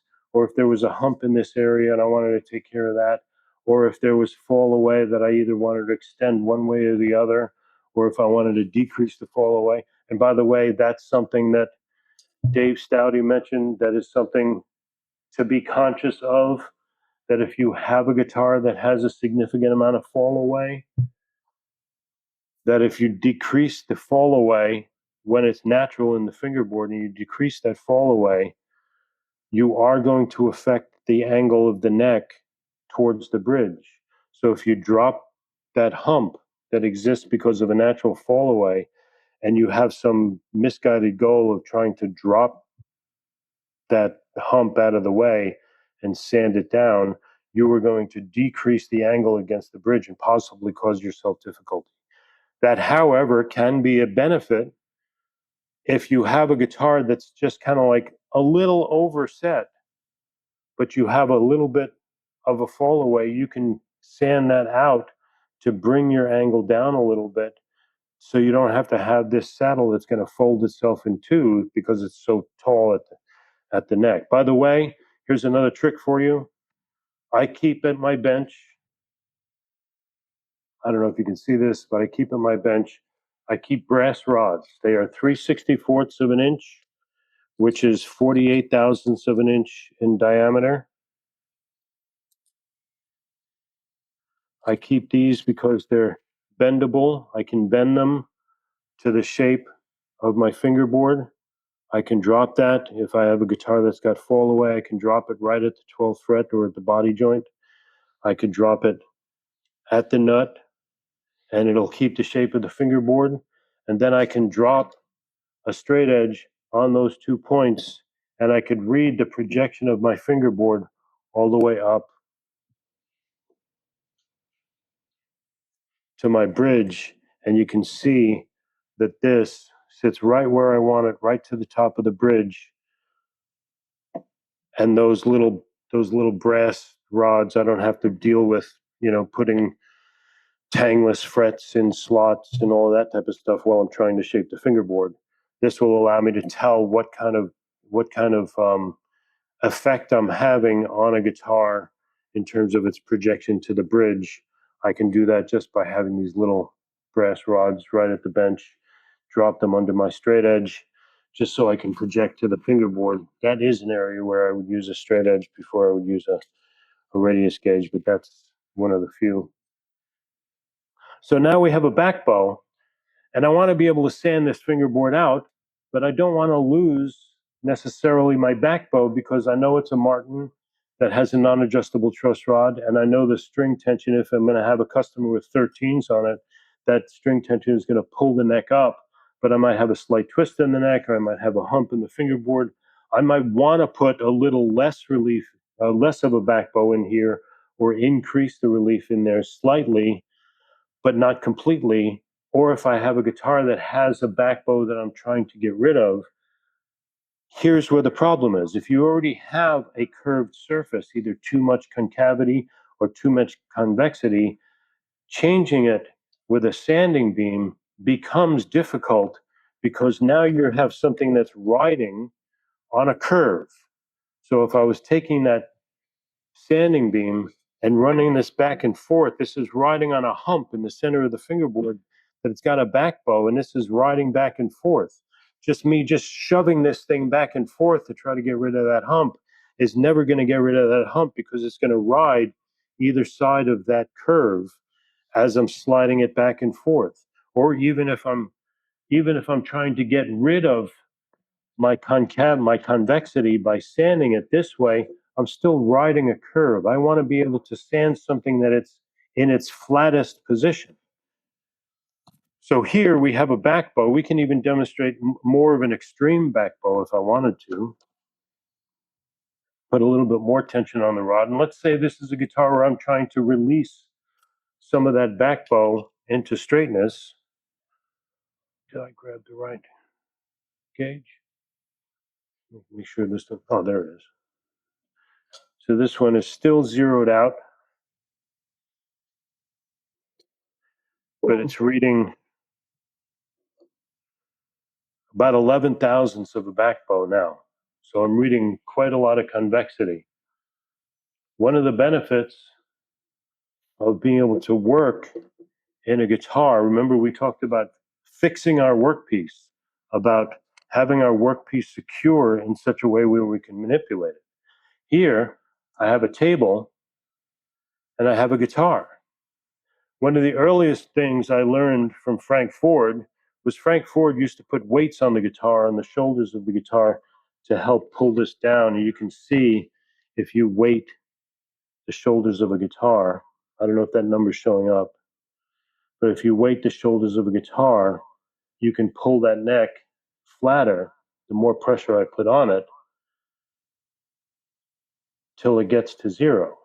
So if I had a guitar that was not manipulatable, in theory, you could put weights on it. An old trick that I used from Frank's advice to all of us back then was I use a 25-pound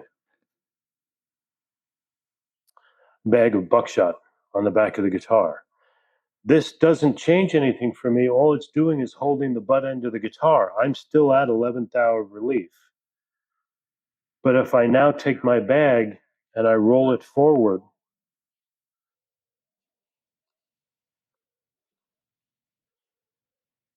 that has reduced the relief quite a bit. Now I'm at 3 thousandths of a back bow still, but I'm at 3 thousandths instead of 11. If I continued rolling this forward, that would pull that farther. This is the way I used to create string tension because it was quick, it was easy. I could drop one on a guitar, I could roll it forward in this position here, or on the picture of the workstation that I showed you earlier, the first one that was created out of a stereo cabinet.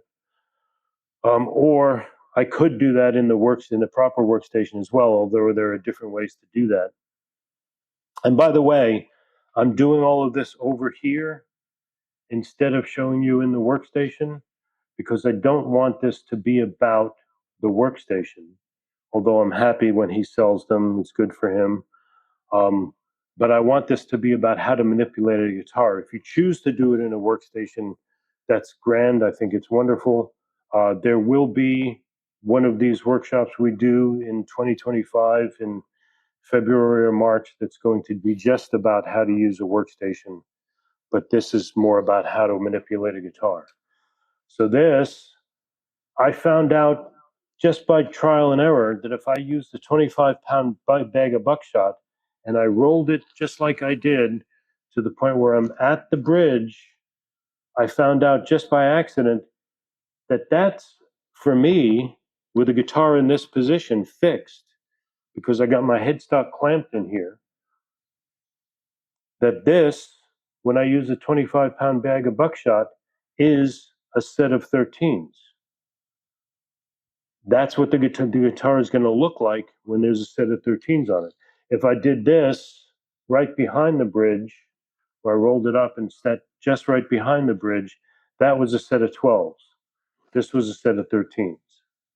So if I keep going, that will eventually get to 0. Now I'm a little bit ahead of the bridge. So that's one way that I can turn this relief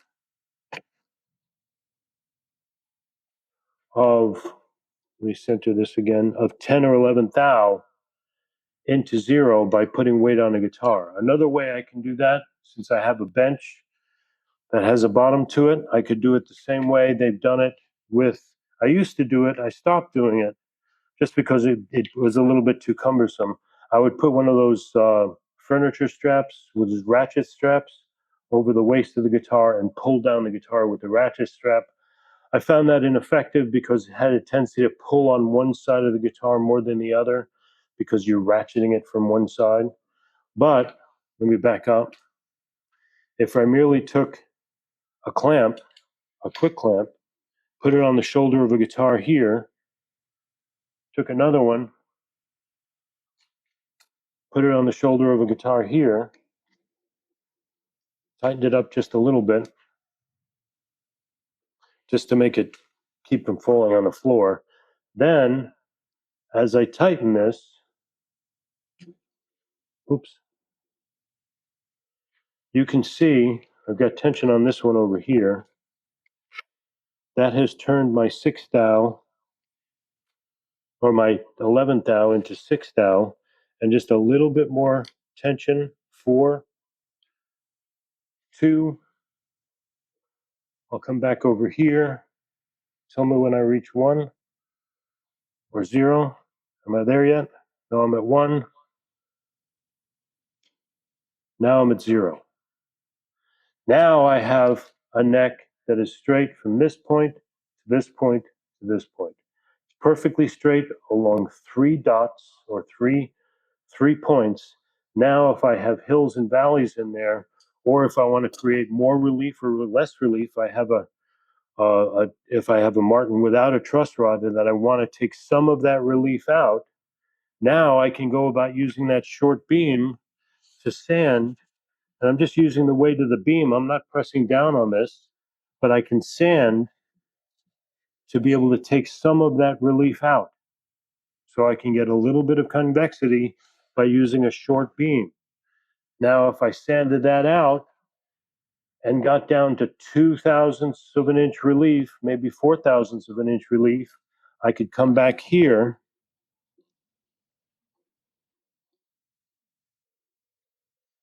and I could release the tension on the clamps to bring it back up. If I was sanded down, if I sanded this down to be about 4/1000ths of relief by sanding, and then wanted to release some of that tension back up to bring it closer to 0. Now I'm at 2.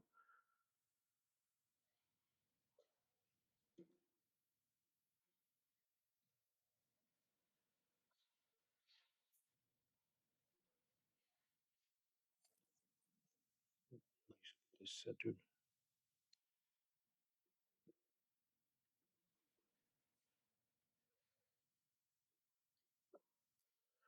Then I come back, now I'm at 0 again. So now I'm manipulating the guitar by putting pressure on it, either by weight or by clamps, in order to bring myself to 0, in order to create convexity or concavity. Now, if I had a guitar without a truss rod, like we're pretending this one is, that let's say it's 0, because when I'm fretting a guitar, typically speaking, if I have a guitar that it's a Martin guitar without a truss rod, I just posted earlier this week the picture of that funky K-craft guitar or custom craft guitar that was not only did not have an adjustable truss rod, it didn't have a truss rod. It was one of the more adventurous refrets I've had to do in a long time. When it came in, it had about 60 thousandths of a back bow with string tension. So when you took string tension off, that thing just popped up like that. And I took the whole thing out with a number of sanding episodes by putting relief in, keeping it straight, going back and forth between long and short beams, spending more time with a short beam than a long beam because I'm looking for convexity. And here was the bib that was on that guitar. We started with string tension at 60 thou, 62 thou. Then we went to 50, 42. Each one of these numbers represents another sanding session until I got to -2. Now I know I had a neck that when the string tension went on, it would pull it into a slight amount of relief so I could get about 8 thousandths of relief in the neck with the string tension that the guy wanted.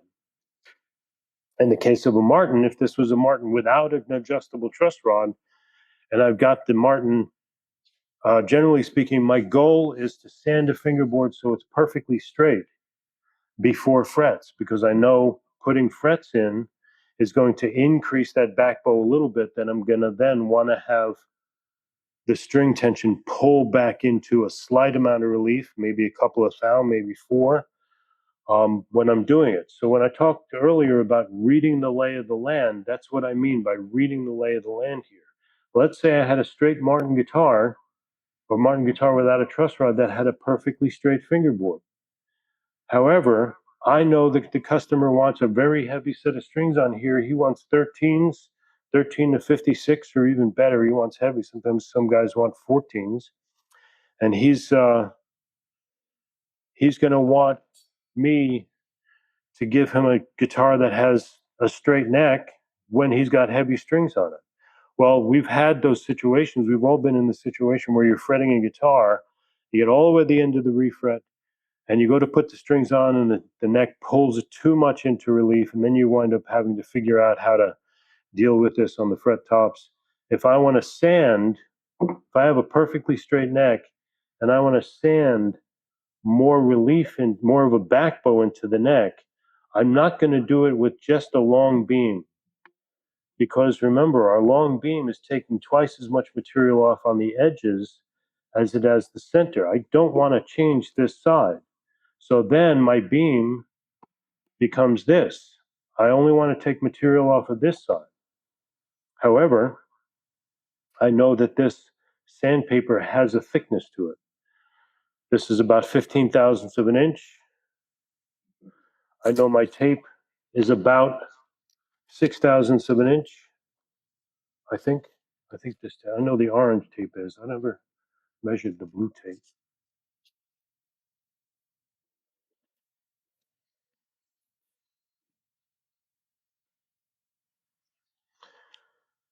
This stuff, the blue tape here I have is 4 thousandths of an inch.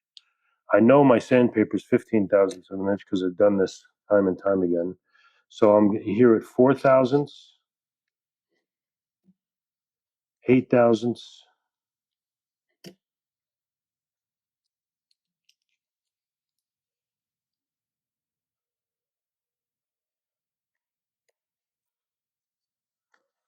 12 thousandths. I don't want to go higher than that because I don't want to be taller than my sandpaper. I don't want to pitch my beam up. I want it to rest on that tape. So this way that this sanding beam is level against the fingerboard. Now, every time, just like when you're pulling sandpaper, when you're resetting a neck, when this moves, every time that sandpaper moves this way, let me get my lamp out of the way. Every time the sandpaper moves this way, it's taking twice as much more material off there than it is here. So it's taking material off progressively more as I get towards the nut. So if I'm now sanding this way, if you imagine that paper, keeping this center line so I don't change my radius, I'm going to be taking more material off at the nut end than I am at this part here, and progressively so. It'll be an even taper, so that I can put a little bit more of a back bow just on the peg head side and not the whole radius of the whole guitar, because I don't want to affect this side of what's flat. That's what I mean by geometric sanding. We're manipulating our board by changing what we sand with and how we sand with. Everybody with me so far? Yes, Doug. Okay. I'm going to show you one more example of geometric sanding. Here, and let me go back to getting the clamps off of this so I can just start with an adjustable neck guitar.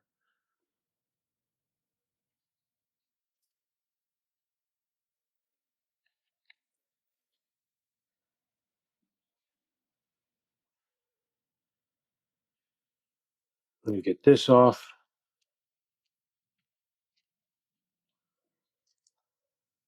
Let me get my radius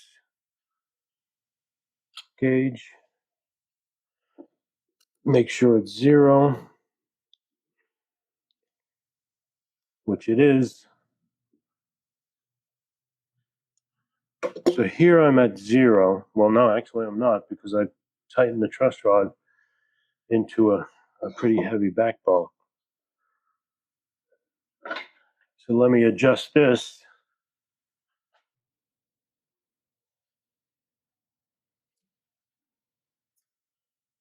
Back to 0.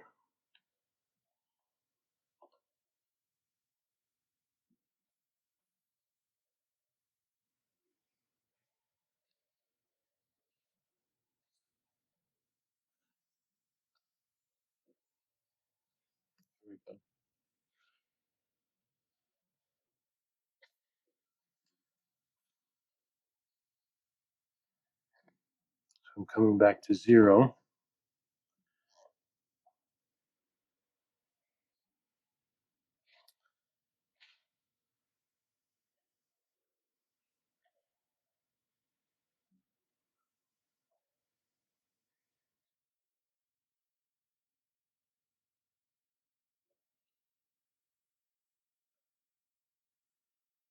That's 0 enough. What's a half a thousandths between friends, right? Make sure I'm centered on the neck. I can do that. I'm at -1.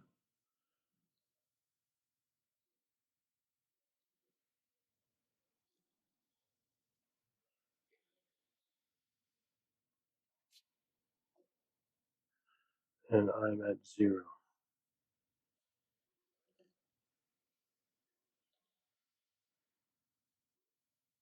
That's +5.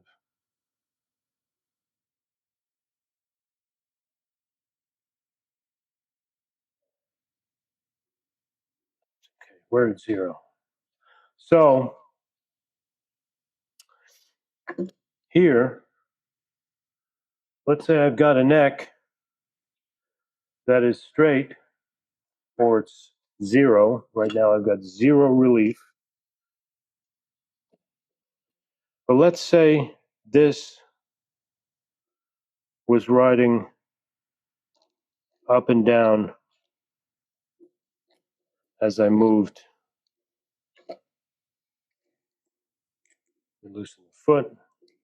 If I move this, and right now I'm raising this so it looks like I have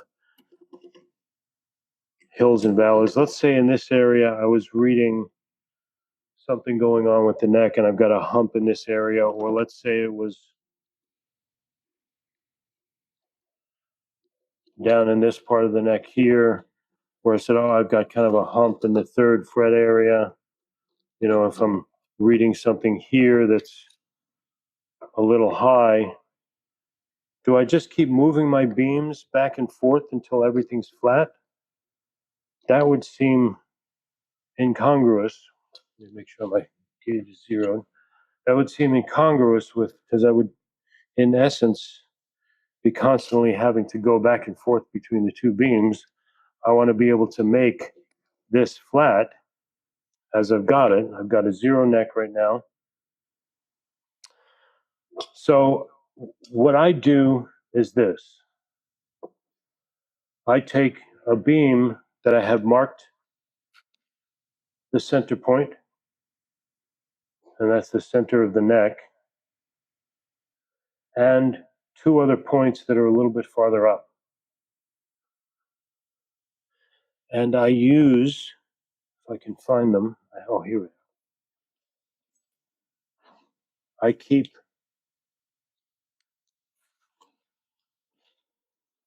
in my fret box somewhere in here. There we are. I keep, these are pieces of sandpaper. I put one, and these are PSA self-sticking sandpaper. I think this is 150 grit, might be 120 grit.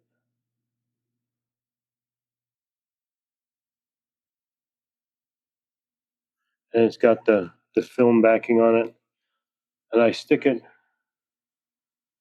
on my beam.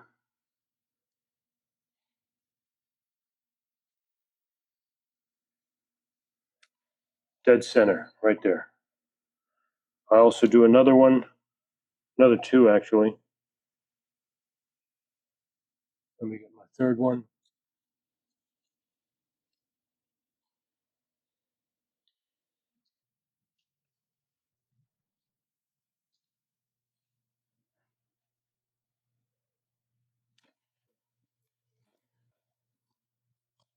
Scissor. I just want to cut.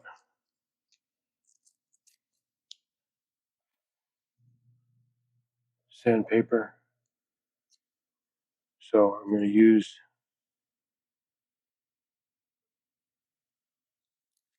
another piece.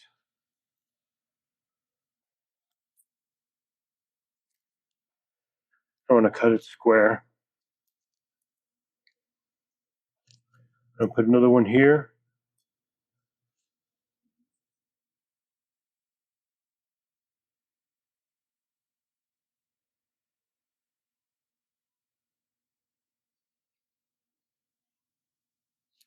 I gotta get this still sticky stuff off. My nails don't want to work. It takes more time to get the still sticky stuff off the sandpaper than it does to do the job. So, and I'm gonna put another one here. There's a reason why I'm not putting just a single piece all the way across. For two reasons. One, I really want to know what the thickness of my sandpaper is, or what the depth of my sandpaper is. So I'm going to take one of these gauges that's basically a plane gauge, and it's zeroed out on the beam, and I'm going to take it and I'm going to drop it on the sandpaper. That's telling me, I don't know if you can see the number, 30 thou.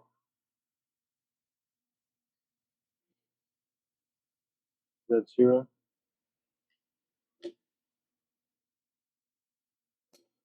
Did I just change it? Or oh, I just pushed my battery out of the damn thing. Okay. Let me try that again. Yeah, 32 thou, 31 thou, so there and there. I can do the same thing on this side. I'm getting 20. Let me try zeroing that out. 32 thou, 32 thou, 33 thou, 32 thou. So I know my sandpaper is 32 thousandths of an inch thick. There's a reason why I want to know that. I know this is already flat from stem to stern because I was able to measure with my relief gauge. I know my sandpaper here is 32 thou above my beam. If I measure, if I correctly remember,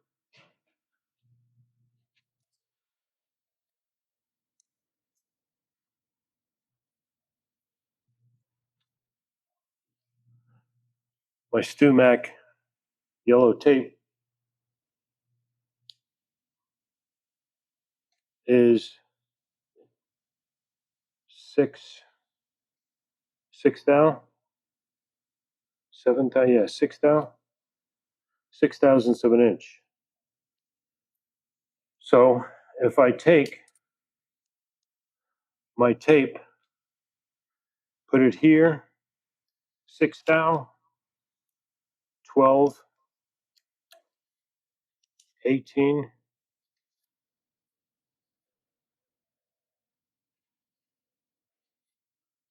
24, 32.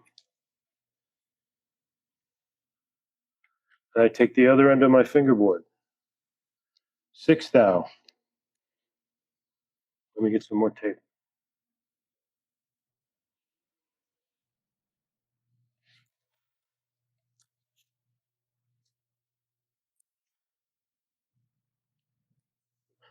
Six thou, 12, 18, 24, 32. I now have the machinist's ability to get flat. So I have a beam that has sandpaper dead center and both sides. I can go from tape to tape, and that's going to kit any high spots along the fingerboard and take any of those hills down for me. So if I have a high spot that we can see right here, that's getting abraded down, as I'm going down, if I want, I can pull off a piece of tape to go from 32 thou down to 24 and see how I'm doing.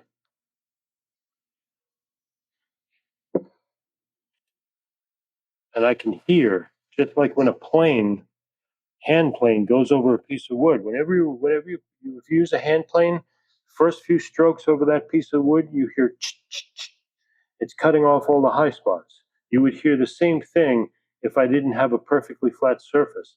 I would that tape or that sandpaper between the tape, when the tape is the same thickness as the sandpaper, is going to be cutting any high spots off the fingerboard for me to be able to true the neck, to get it perfectly flat from stem to stern. That's another example of how geometric sanding helps you. Once you get within the borderline of flat, or once you get in the ballpark of flat, you can then worry about all the little hills and valleys along the way to make the lie of that string all the way up the fingerboard, whether it's center line to the neck, like on a radius that's uniform all the way up the neck, on a cylinder type radius, or if it's in the lie of the string, like a conical type radius, we can do it either way. So that's kind of the whole geometric sanding thing. Those are different techniques for doing that. By the way, if I had a neck, like a Martin non-adjustable neck that had too much relief in it, that I needed to raise the neck up in order to get it flat,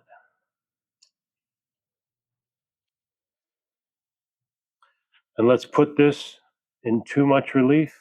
Let me loosen the truss rod. Better yet, even just use some weight behind the bridge in order to give myself extreme relief here. If I had a neck that had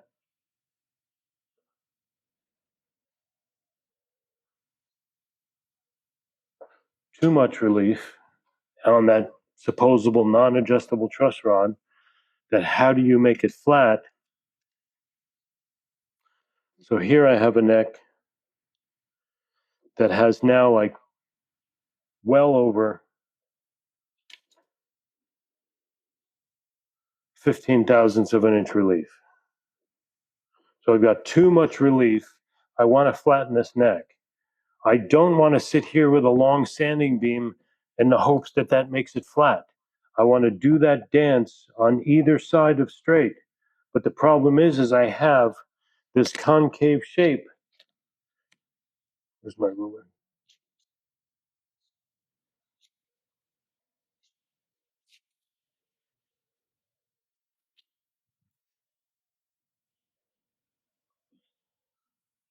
I have this concave shape that if I merely take off with a straight beam, let me draw a picture.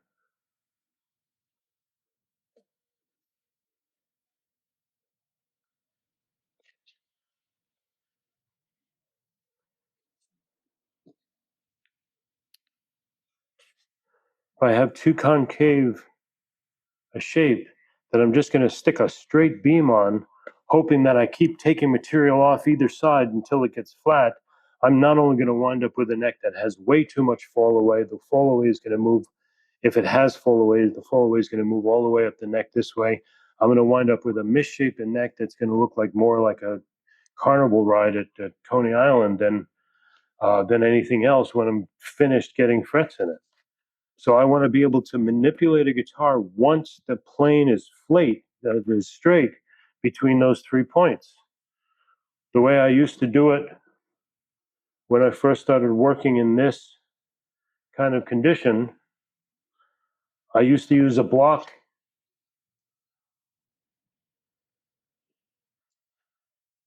under here that I'd be able to use as a platform. Now I'm a little bit more sophisticated. I use one of these.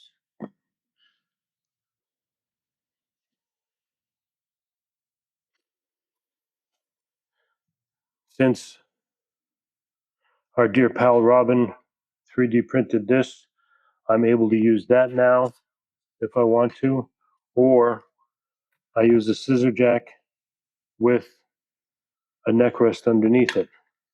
I bring this up in the center of my board. This is down. Bring this up as far as it'll go in the center of my board until I get to the height that I'm looking for. I used to use a block with just the StewMax scissor jack, but now I use this platform because that'll go. I'm using a lower guitar that's like an electric guitar that's got a lower profile, or I can use this. I can get that to the center of my neck, and you can see that my 13 or 14, 15 thou, I can just push the neck up until, what am I at, -8, -7, 6, 5, 4, 3, 2, 1, 0. Now I've got virtually a straight neck, and I'm ready to true the board. If I want to take relief out, now that my board is flat, in essence, what I'm doing is neck jigging without a neck jig, because this gives me the freedom to manipulate the guitar. That's why I said before, I love the StewMac neck jig, the early line neck jig for frets, because under string tension, it mimics the effect of strings on a guitar wonderfully. When I'm dealing with a guitar that doesn't have any frets in it, it's more about me manipulating straightness. So here, now that I'm perfectly flat, if I have too much relief in the guitar, now I can use, if I can find where I put it. Oh, here it is. Now I can use, if I take my little sandpaper off of here, now I can use a long beam if it had sandpaper on it, and I can sand back and forth, taking twice as much material off here and here as I am the center, because I want to take that concavity and make it flat. So as this gets sanded, and then I wind up with a negative relief of, say, 0.02 of an inch, then I can drop this back down to 0, by loosening it and then continue sanding. Or if I went a little bit farther and I say, I don't want to go that far, I want to take more material off the center than the edges, then I go with my shorter beam to smooth things out. And I take material off the centers. If I just want to take material off one end to affect how much of a back bow I have, then I'm just using the longer beam that's taking off material off of that one end. So I'm sanding geometrically by always dancing between flat and not flat. So I need to start flat. I can't take a neck that's fully curved, that's fully bowed up, and just rub it against something else that's flat, hoping that this becomes flat. I'm trying to control the landscape of this fingerboard by manipulating it while I'm doing my geometric sanding. We'll quickly take a walk over here because I want to show a couple of different scenarios that will demonstrate the same thing. Are there any questions from anybody about this so far? Or are you all asleep? I'm not asleep. I know this is riveting stuff. What, you're using rivets? So here we have a fender neck jigged up in the workstation. I have about as much torque on the truss rod that I really want to give it. I had to tighten it with everything I've had just to get this neck close to being straight. And it's almost at the point where if I go any farther, I'm going to really start worrying about snapping something when I don't want to. So where's my relief gauge? There it is. I've got my relief gauge. Let me make sure it's zeroed.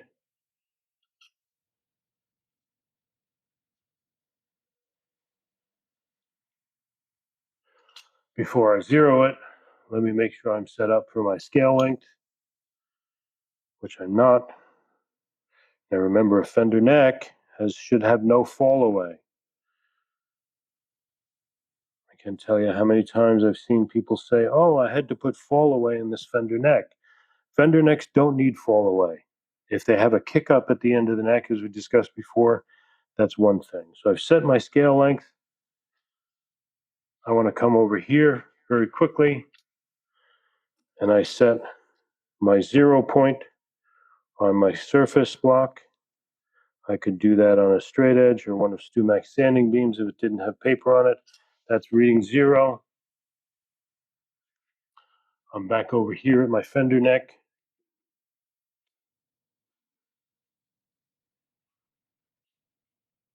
Make sure we're centered on the fender neck. And I'm reading 0 because I've torqued this as far as I can go. I've already started sanding this neck, but I'm as tight as I could possibly get, and I have, at the beginning of working on this neck, I had a back bow. So I've reached 0, but I'm still as tight as I could possibly get on this neck. If I loosen my truss rod, let me do that without this so I can make sure I don't drop my tool on the floor, because that's super tight. And the truss rod nut is buried in that hole pretty well. So if I loosen my truss rod even a little bit,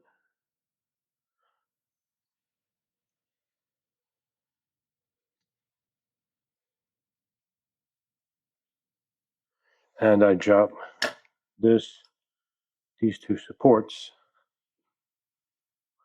I'm reading about 27 thousandths of an inch in relief. That's pretty extreme. And I could even go further. This is not completely loose yet.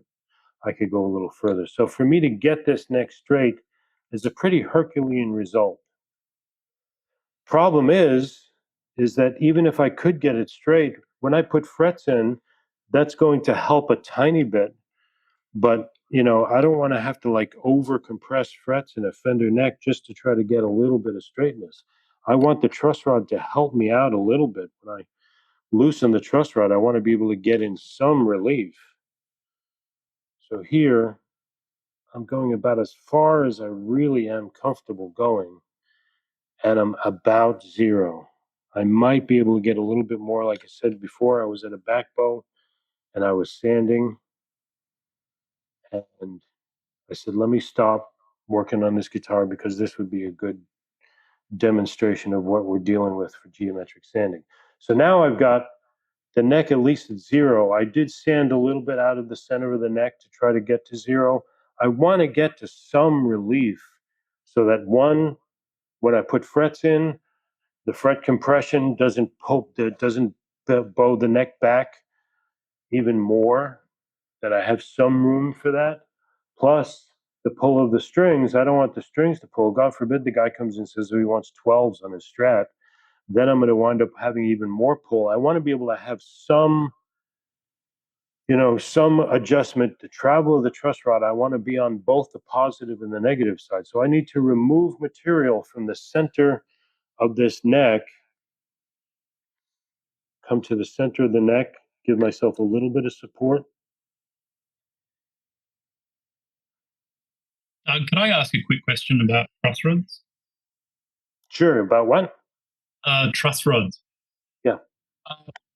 And it might not be the appropriate time to answer this, but if you've done everything you can to do what you're doing and you break a truss rod, what type of conversation do you have? Like, do you say it's completely all my fault, I'll do whatever I can to fix it? Or do you say, look, I did everything I can to fix it and the problem was the truss rod and the guitar and the neck, and you pay for me fixing the broken truss rod? Well, from a customer service standpoint, my answer to that would always be calling a customer and explaining what happened and saying I need a little bit of time because the new neck that I ordered from Fender or the replacement of the truss rod, and then it's going to be on the house.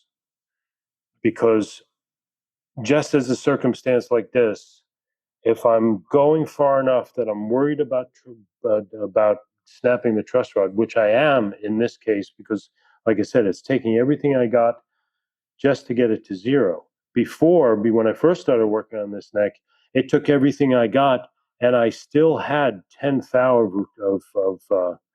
of relief. I couldn't get straight with this truss rod, no matter what. So I've already taken 10 thou out of this. There, it was a matter of me stepping back and making the right call. When the guy came in with this guitar, this is one of those guitars that was fretted by a shop. I'm not going to say who, but it was a shop in Connecticut from a cowboy who posts things on his Instagram like real luthiers don't need those special fancy jigs to do fret work. Well, that's great. The only problem is he'll never see this customer again because his frets were in so badly that he had way too much relief in the neck, and I couldn't get the neck straight no matter how much tension I put on the rod. So I said to the customer, I said, look, I'm sorry, but I have to refret this guitar if I'm going to work on it. And I said, because I can't get enough purchase on the truss rod in order to get you a straight neck, even with whatever strings he was using. I think they were 10s. So I said, I can't get enough, tightness on the rod in order to get there without pulling the frets and working on the board. So unless I can fret the guitar, I'm not going to work on it. I'm not going to sit here and pray in between sessions of tightening the truss rod every time, to the Leo Fender gods in the prayer that I don't have to. If it's even marginal, in this case, it wasn't a truss rod problem in the sense that there's a correction to the problem. We may have a truss rod problem here, but we've just demonstrated that I have quite a lot of travel on this rod. I can loosen it and get all the way to 30 thou of negative of relief, I can't tighten it enough to get it to 0. So yes, I have a truss rod problem, but I'm not going to take the risk by saying, let's see how it goes, and then snap, whoops. That's where I think, the reality of having not only the courage to be able to tell the customer what the real job is, but to say, I'm not in the gambling game. I don't want to gamble with your guitar and then have to call you later and say I have to do the rest of the job for free because I broke your guitar. You have to recognize when the problem is, what the problem is. In other words, in this case, we have a problem with the truss rod that no matter how hard I crank on it, I'm not going to get there. And in that case, I'm avoiding having to have that conversation by saying, and it has the symptoms. It has a nut that's really buried in pretty far here, which means that somebody's really cranking down on the truss rod in order to get that neck straight. So what I presume had happened was he didn't true the fingerboard properly because he's one of those luthiers that doesn't need fancy jigs.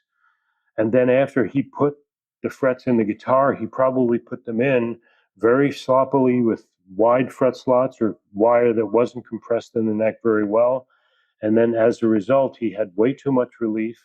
He wound up with a neck that pulled way forward that I can't get enough purchase on the truss rod. Now, if it's a truss rod that's not doing anything, that's a different story. If I loosen it up all the way and I've only got 6 or 8 thousandths of relief, and then I tighten it as far as I'm comfortable tightening it, and I'm still not at 0, well, now I got a truss rod that's probably not doing anything. I've got a truss rod that's either compressing in the wood up at this part of the neck where it's just turning into a sponge inside against the stop for the truss rod nut, or I've got a truss rod that's spinning and not catching at the anchor at this end, and I've got some other problem that needs to be repaired. I'm not necessarily going to try to do that.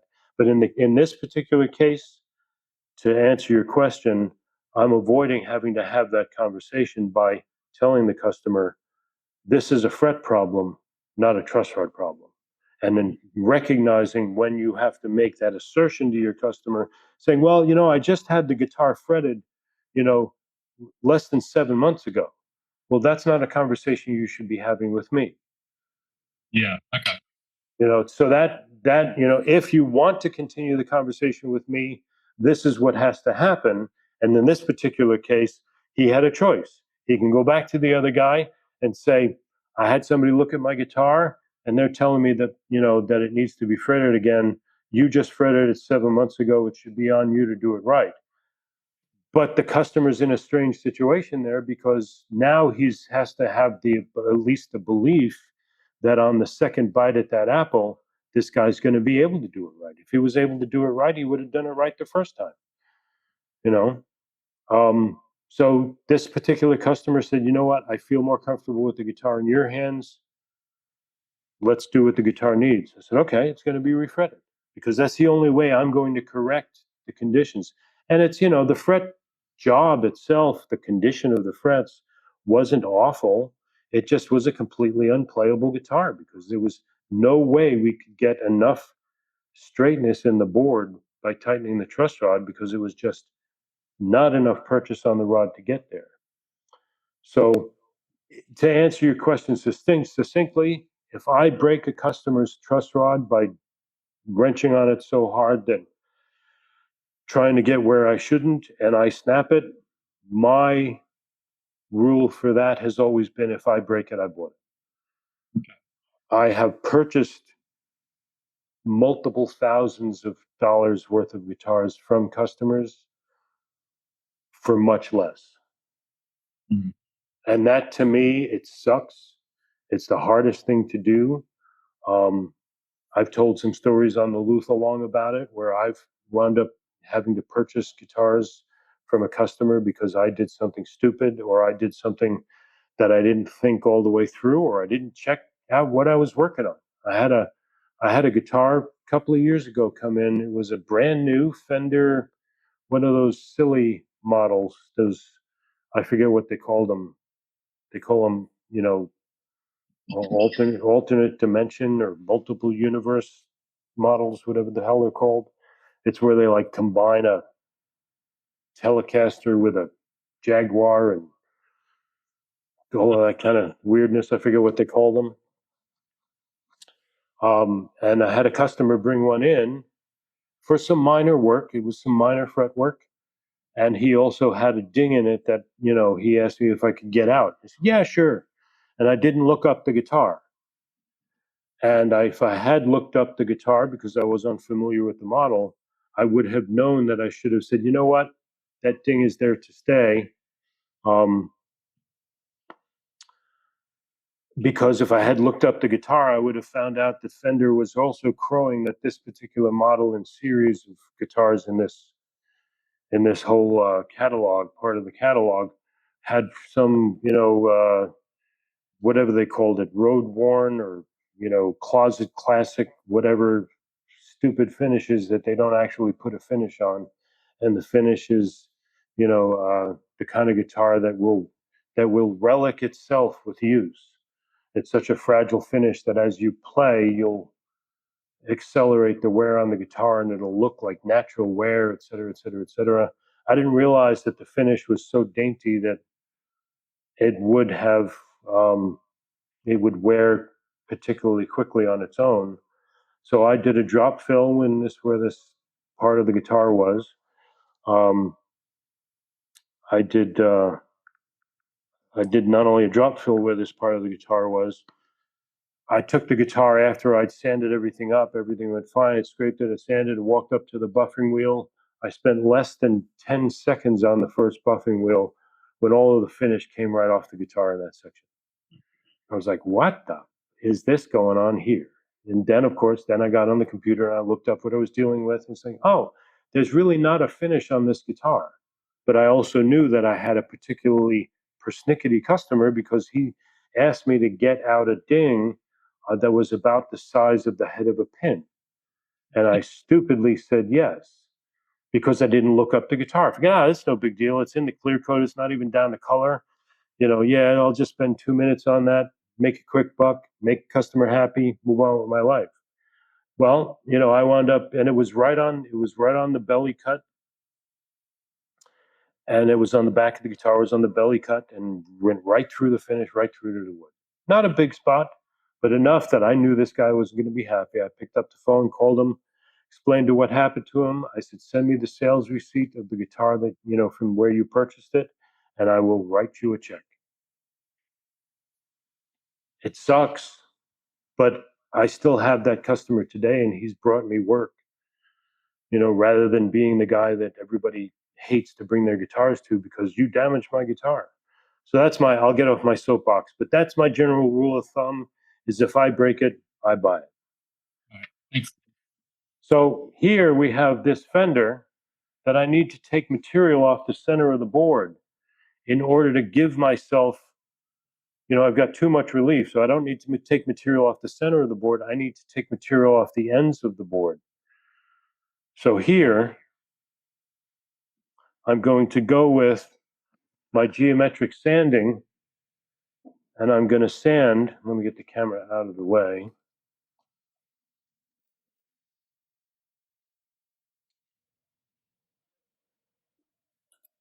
And I'm going to sand, guiding let me lock in here. I'm locked in, and I need to sand 2, 3, 4, 1, 2. And I always count because I want to be uniform in my sanding. I'm sanding center line, parallel to center line because I don't want to change my radius.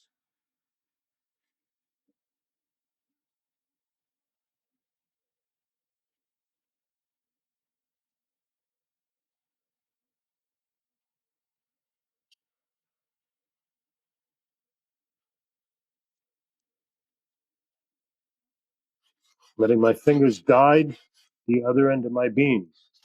So I'm always pushing in a straight line.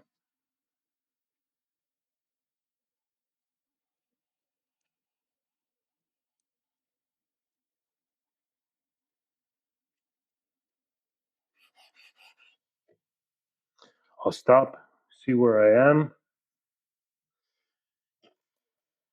get rid of my sanding. my fingerboard dust.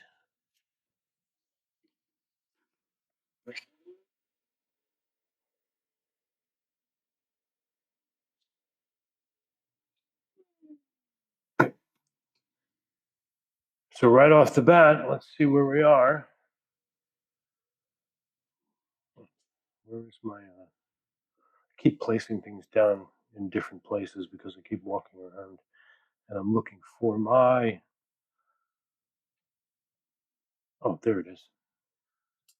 My zeroed out radius thing. So if I turn this on,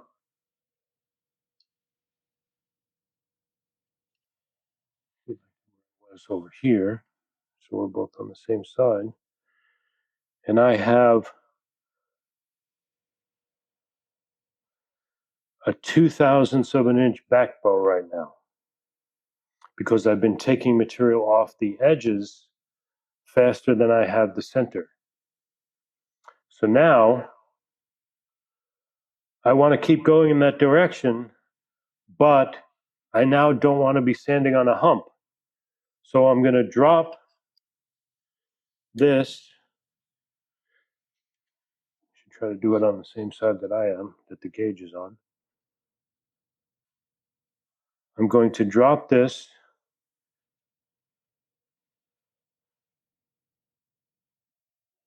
back to 0.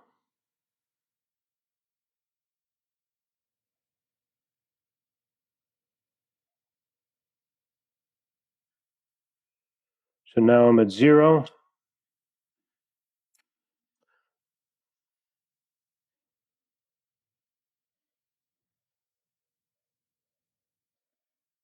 I can grab my beam,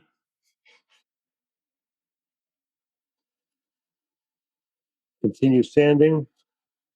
I'm sanding parallel to center so I don't change my radius.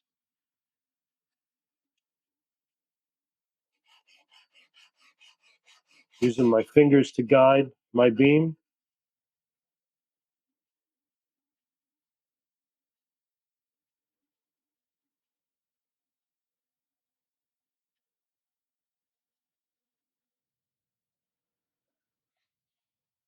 Put that down.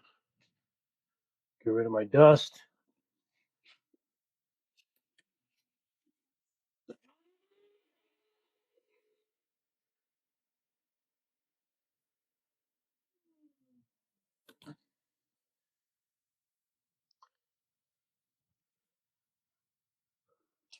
Grab my radius beam. I'm at about a 2/1000 of an inch back bow. So you can see what's happening. I'm taking more material off the sides than I am the ends. And as a result, I keep having to loosen my truss rod in order to get back to 0.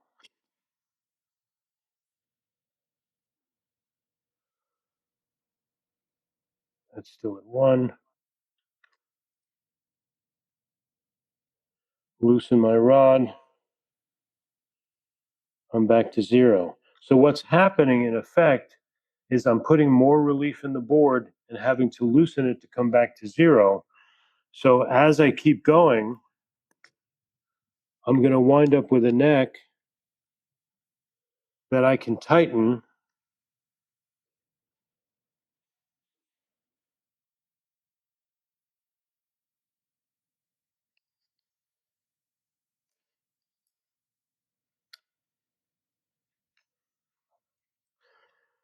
And by the way, as we've all learned from Dan Earlywine, you always pull your nut and lubricate it.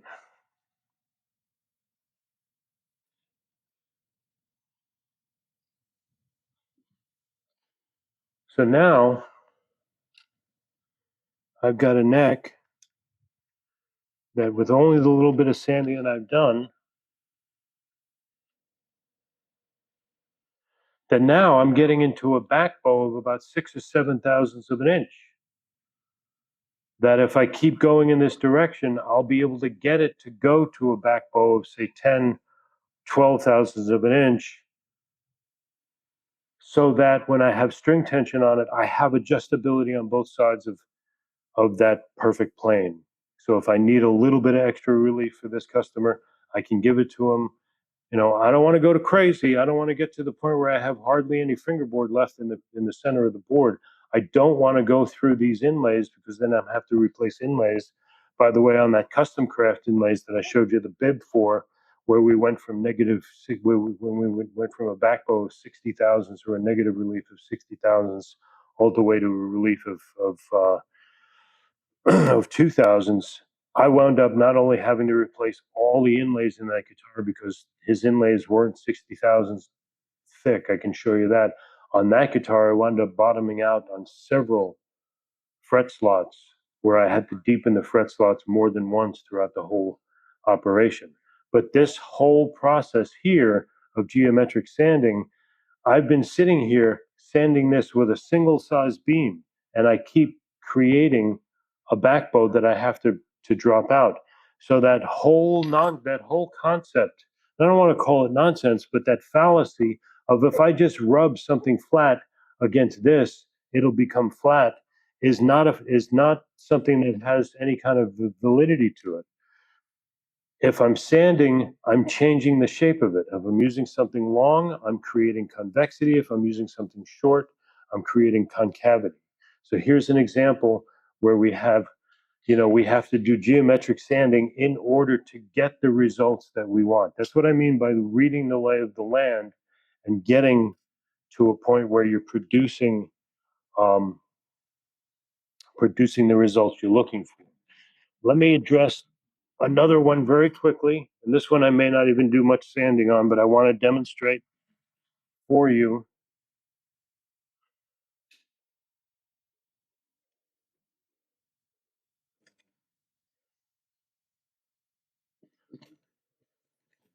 This is a Martin where this is in the workstation. This has the expansion package wings on it.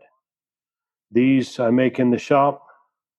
I make things like that mechanically because I'm somebody who spends more time looking through a McMaster car catalog than anything else. If I learned how to draw in 3D, I might 3D print them.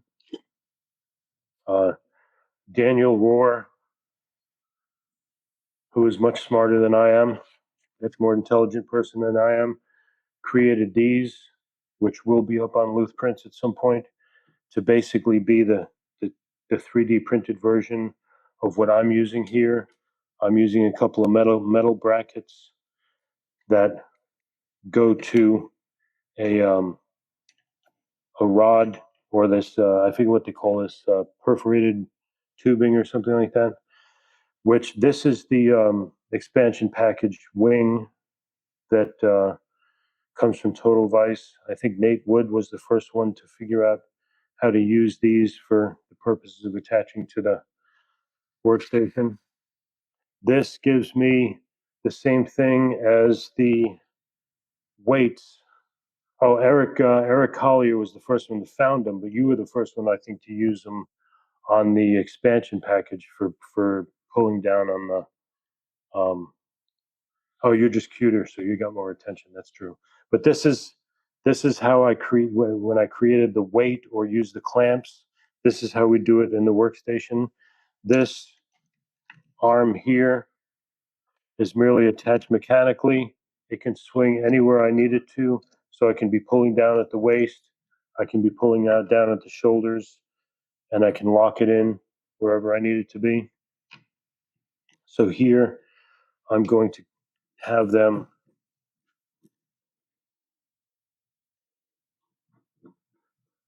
tightened up in the shoulders.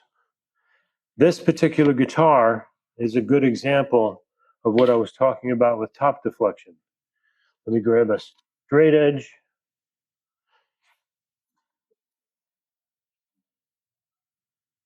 When the string tension is on this guitar, it bellies up behind the bridge, it sinks down in front of the sound hole, and then it rises up in the shoulders. Where that affects a guitar, like in this one, This is another guitar that had a neck reset. This is I think this is an 80s Martin, late 80s Martin, looks like it. Here's had a neck reset.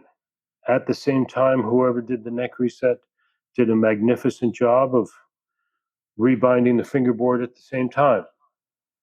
So it's got fresh binding on it.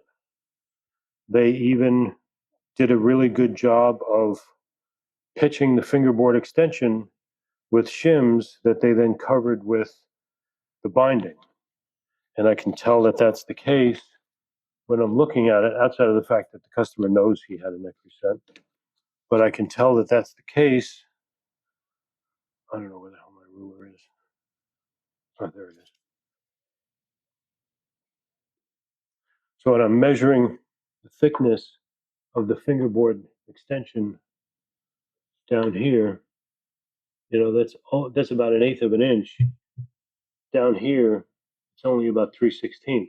So I've got a pretty thick end to my fingerboard that has been pitched up very well by somebody who, knew what they were doing with wedging the fingerboard. Their goal was to do what, all of those neck resetters who wedge. We covered some of that in the Council of Elders, to wedge or not to wedge. Well, here's a case where somebody who wedged wasn't paying attention, because we have a significant amount of top deflection that is causing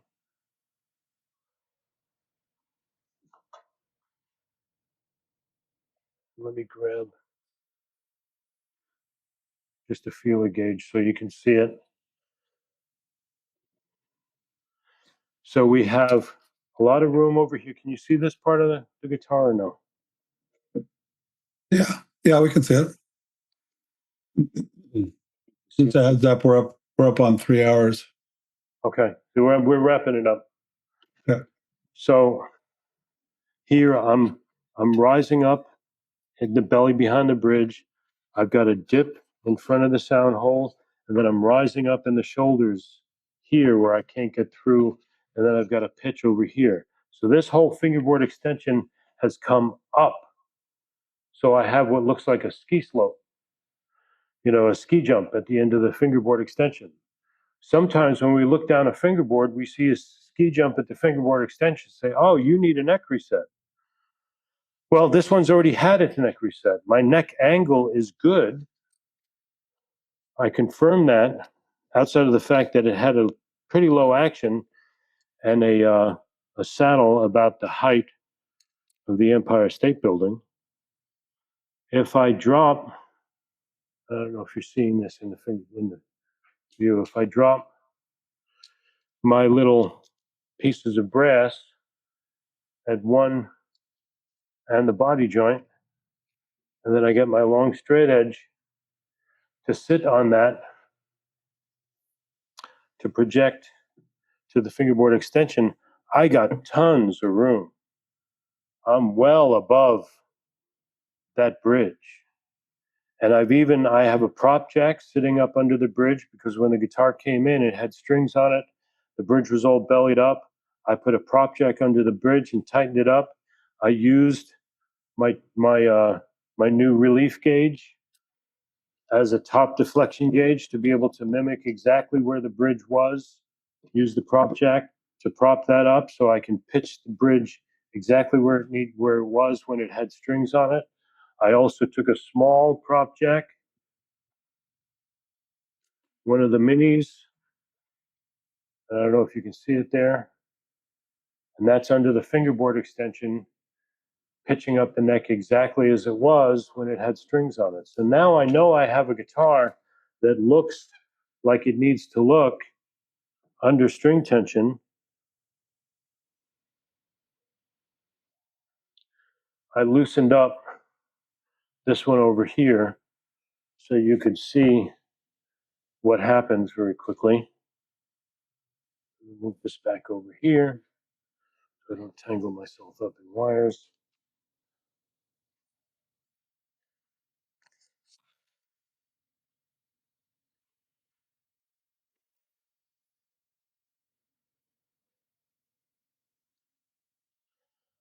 So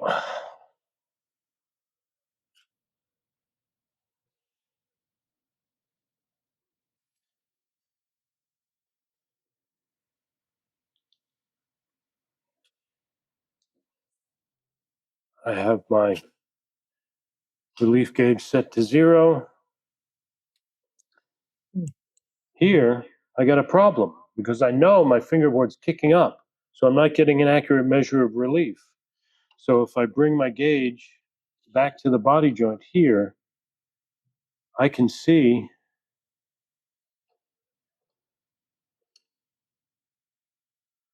that my neck's actually pretty darn straight.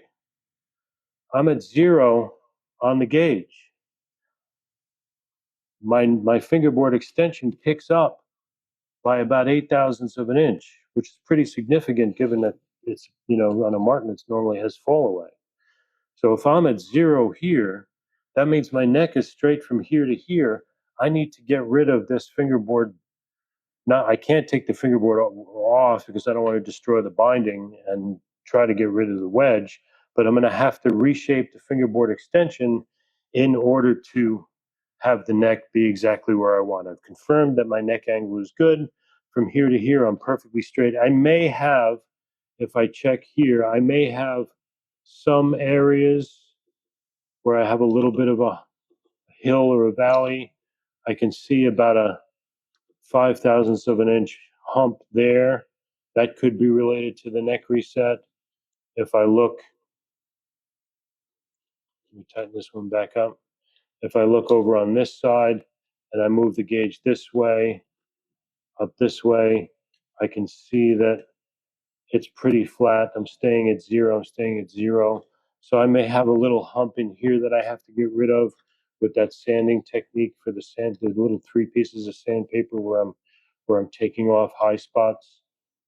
So, here I know I need to be getting rid of this. This is an example where I'm going to do exactly what I did when I was trying to create relief in the peg head section. I'm going to use, it's over there. I'm going to use my long beam, but I'm going to only use the side that has paper on this end because I want to get rid of the incline of that fingerboard extension. Where is my, there we go. So I want to put this on the guitar so I don't hurt the top.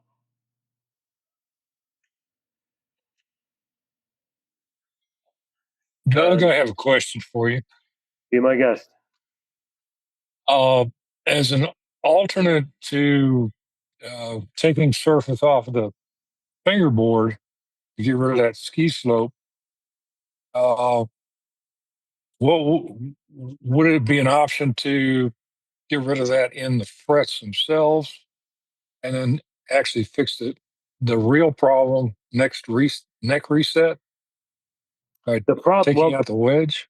The problem here, well, taking out the wedge, somebody took what presumably was some kind of wood.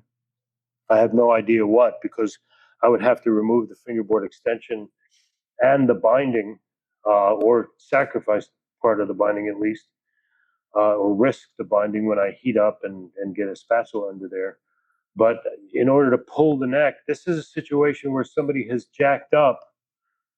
If I come over here, somebody has, gone a little overboard in their zealousy to wedge up the fingerboard without a consideration as to what's happening to the top deflection. So the top is coming up. And this is a recent neck reset that unfortunately now has to have its frets redone because of that issue. So here, we've already determined when I put the rods, those brass rods where the frets are at the height of where the frets would be, about 46,000ths of an inch, and I lay a straight edge on the neck, that the pitch of my neck is actually dead on, right where I want to be. So the next neck reset, 15, 20 years down the road, maybe more, to wait to have a playable guitar at that point is kind of unfortunate. Now, if we have where we started, because I started sanding this and then stopped again because I recognized it as a good candidate for this demonstration. As I was sanding up here, I started off much higher than the 8,000s. It was probably about 10 or 12 thousandths of a pitch without the frets in the way. When I measured it, the difference between here and I moved that foot out to find out how high of a pitch I had at the end of the fingerboard. If I'm going to take 12 or 15 thousandths off of the fret tops in order to hope that those frets get out of the way of the rest of the string as it's vibrating, I'm going to wind up with some really wonky frets up here and some super flat frets. I would rather, in a case like this, pull out the frets and true the board, because there's no risk to the board. This board is already a 16th of an inch thicker than it is over here, because it's been jacked up and somebody put the binding over the edge. If this was one of those where you could see the fingerboard wedge underneath the binding, I might try to do it a different way. I don't know if I'd be trying to talk the customer into doing another reset, because that's even more money thrown after bad. So in a circumstance like this, I think that the most elegant solution is to get the frets out of the way, true up the board, gets rid of the problem with the fingerboard extension. I can get rid of whatever little hills and valleys is going on. I think that to try to do it in the fret tops isn't serving a guitar owner particularly well in this circumstance. So here, does that answer your question, by the way? Yeah, it's just a different approach. Mm-hmm. I was worried about sacrificing the thickness of the fingerboard. I'm not sacrificing any thickness of the fingerboard. This thing is pretty thick down here. So Okay. it's because it's already risen up and somebody has bound over their fingerboard extension.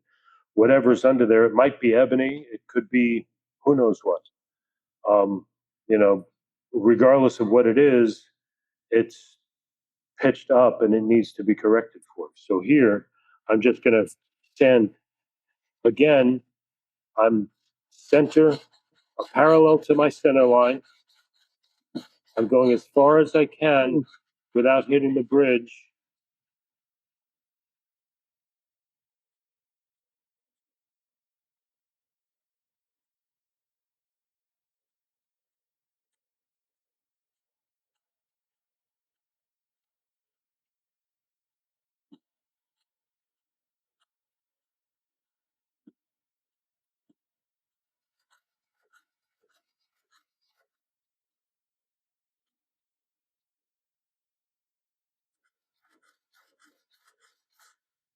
And here, I'm just removing material more from this end than I am here. Here, there's hardly any removable material. I'm removing material exponentially more at this end than I am at this end because of my geometric sanding.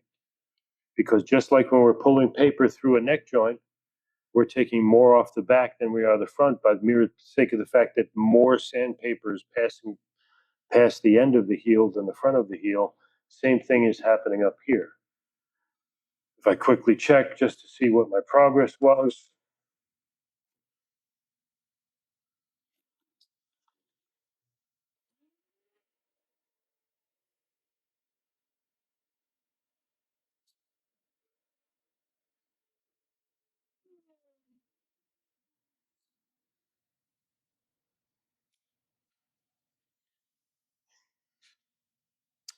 grab my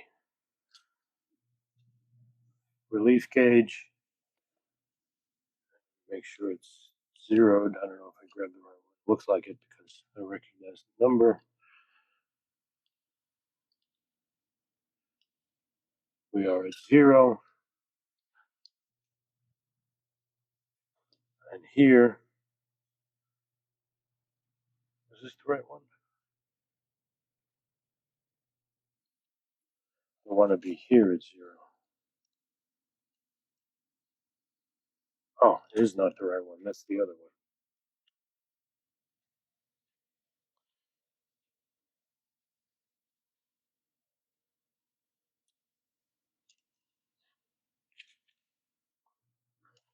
This was the one that was zeroed out for the one. Yes. So here, I'm still at 0 up to the body joint. As I unlock this and move this to the end of the fingerboard,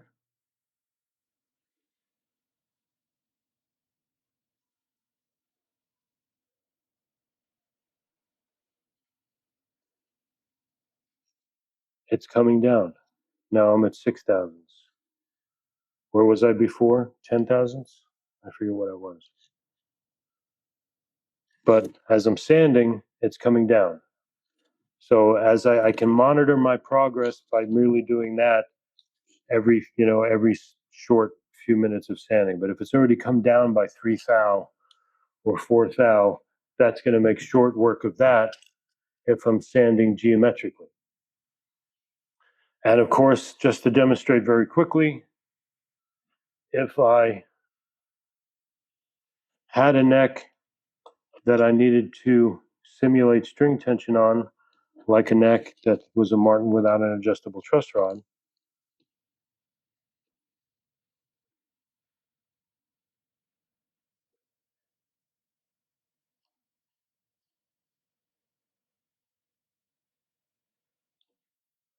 so here, if I am at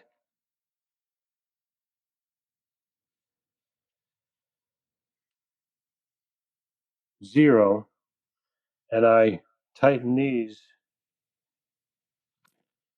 out of the way. I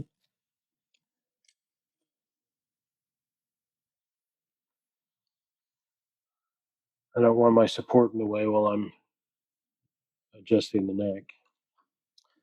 So here, if I'm tightening these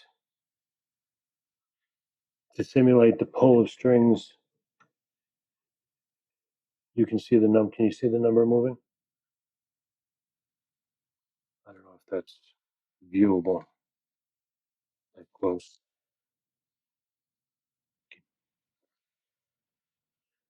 Can you see the numbers or no?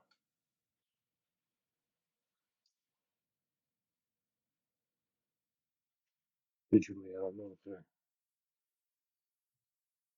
There we go. Right now it's about 12.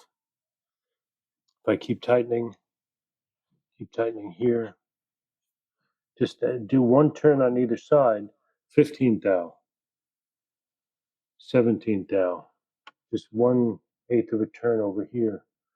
You can see how I'm tightening that. Now I'm up to 17 thou.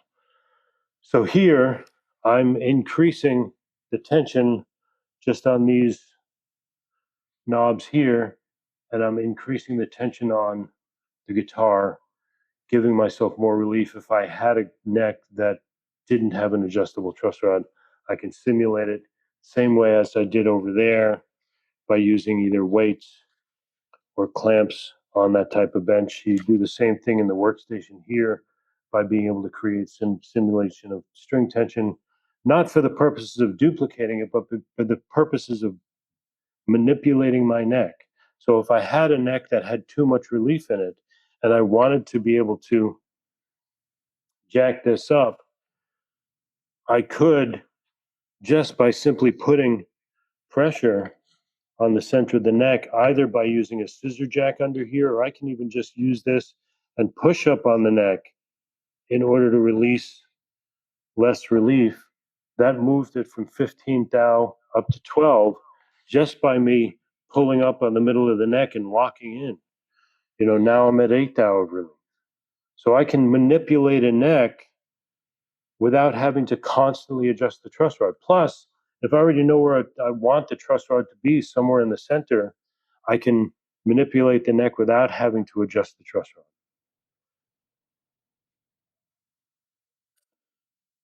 So that's an example where we're reading the lay of the land and we're accommodating our fingerboard by dealing with some geometric sanding.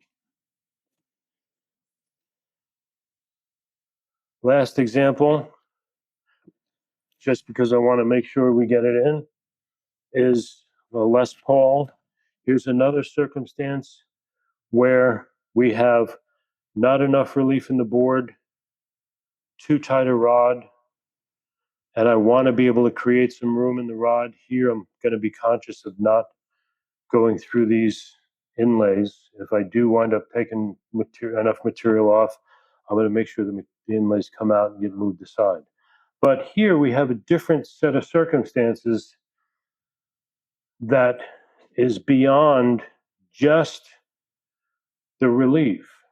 It's also radius in this sense, in this setting. We should have a 12th thou relief on this guitar. It's much closer to 10. My 12 is rocking back and forth. I need a flatter radius here. There's some, I can see some wear, a little bit of wear here, a little bit of wear there. I can see some wear up here and here, certainly from here from bending, presumably. But I have a radius that's too tight of a radius. This has been fretted before. Somebody over radiused the board. Maybe, I suspect, because they used radius blocks. Something that bothers me about radius blocks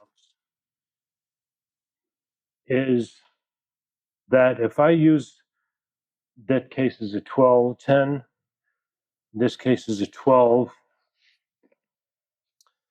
When you have a radius block, and I don't have, they're in the other room, I'm not going to waste the time to go get them, but these are LMI. Stu Mac made wooden ones as well. Stu Mac makes the aluminum ones. They're wonderful. And I've checked them. This is a 10-inch radius. It's perfect. Stu Mac makes them perfect as well. I have convex radius gauges that I have used to check whenever I bought these things. But here's the problem. There's a thickness to the sandpaper. So if that was a 10-inch radius, now that the sandpaper's on there, it's actually a smaller circle. Not by much, by about 30 thou. So if I take a 12-inch radius on something that's a 12-inch radius, and I start sanding it, even if I do manage to say center line, you can see here, well, that's a 12-inch, so that's not fair. We know we have a 10-inch here. So if I sand on a 10-inch with a 10-inch beam, you can see what's happening. I'm only taking material off in the center because now I have a different circle than I have radius of the fingerboard. This is almost a perfect 10-inch radius. If I'm only taking material off the center with a radius block, the way friction works, I'm never going to have a 10-inch radius if that's what I'm shooting for. And in this case, I'm looking for a 12-inch radius, so I want to flatten the radius. I go back to my geometric sanding. Remember before I was saying that I counted like I was sitting in an orchestra pit counting measures of rest, which you do a lot when you're sitting in an orchestra pit. So here, I want to do two things at the same time. I want to create a little bit more relief in the fingerboard because I've got too tight a truss rod, and I want to create a little bit more relief, which we demonstrated with the fender. But here, I also want to flatten out my radius as I'm going.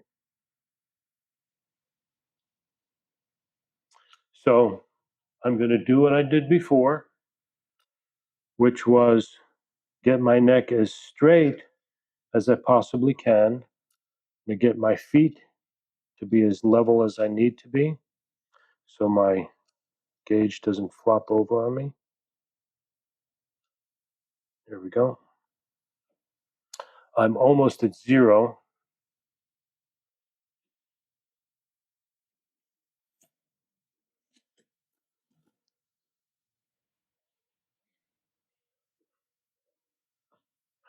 I'm going to adjust my truss rod.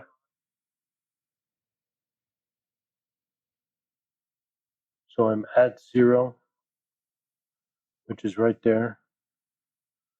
I'm dead on 0.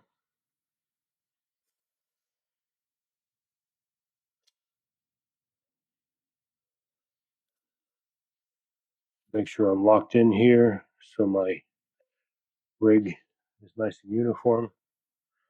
If I want to, for stability's sake, I can drop my leg down on the workstation. That makes it nice and solid. Now here, I want to create a little bit more relief. So I'm going to use a beam that's shorter than my full length. If I want to create more relief aggressively, meaning quicker, I'll use an even shorter beam. But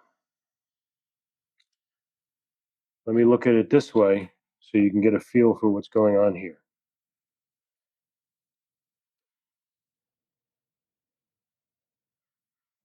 Remember when I said before that I was counting?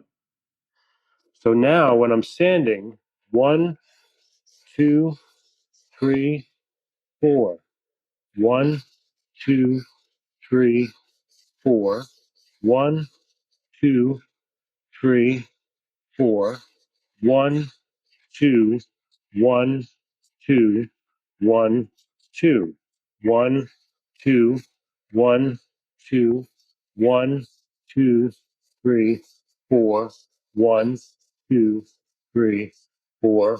1, 2, 3, 4. 1, 2, 1, 2, 1, 2, 1, 2, and like that.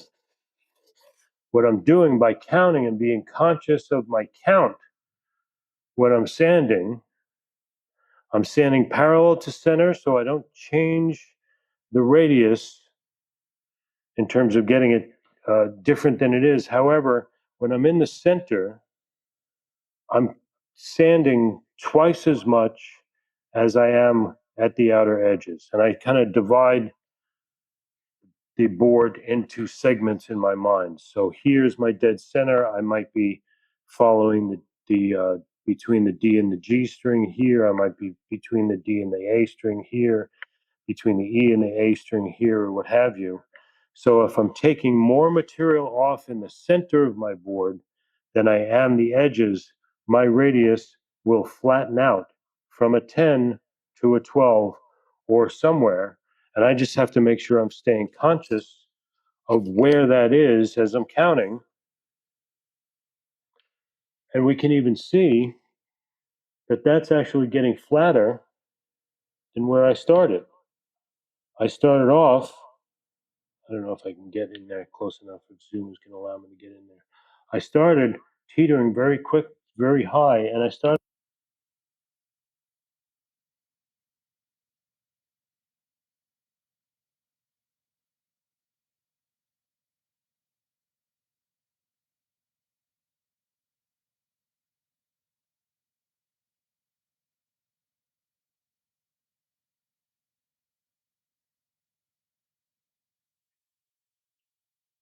You're muted, Doug.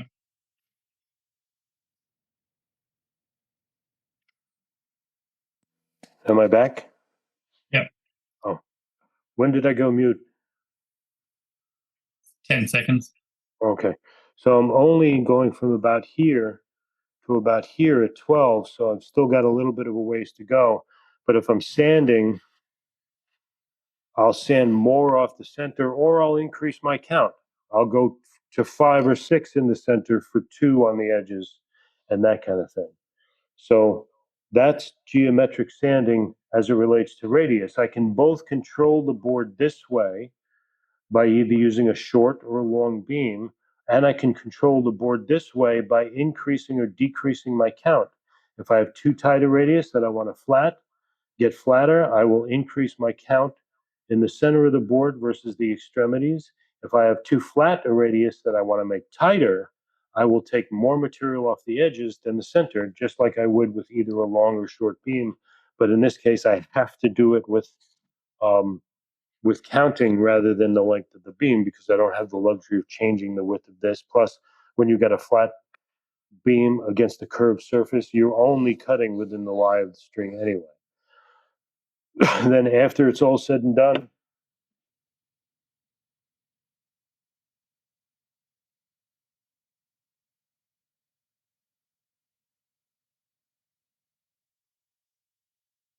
Muted again. I think you're muted again.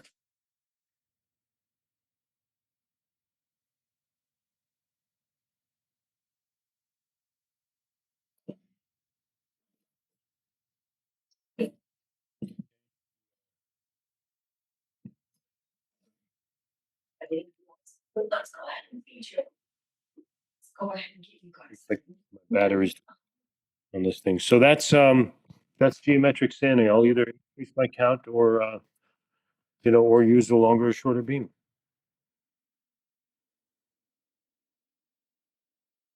Can you hear me now? Yep. Okay. So that's the end of the demonstration. Is there any questions for anybody who's left? A lot to think about. That was great, Doug. Thanks. Great job, Doug. How loud is that little vacuum cleaner of yours? How what? How loud is that little baby vacuum cleaner?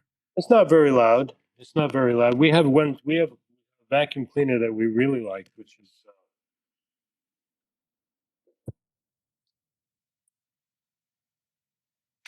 you can unpin me there. You can unpin the Doug Turnet.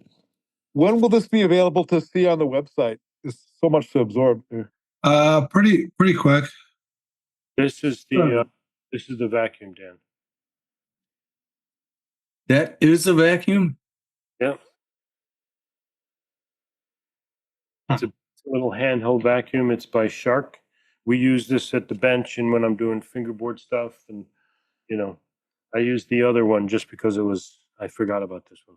But this is what Shark.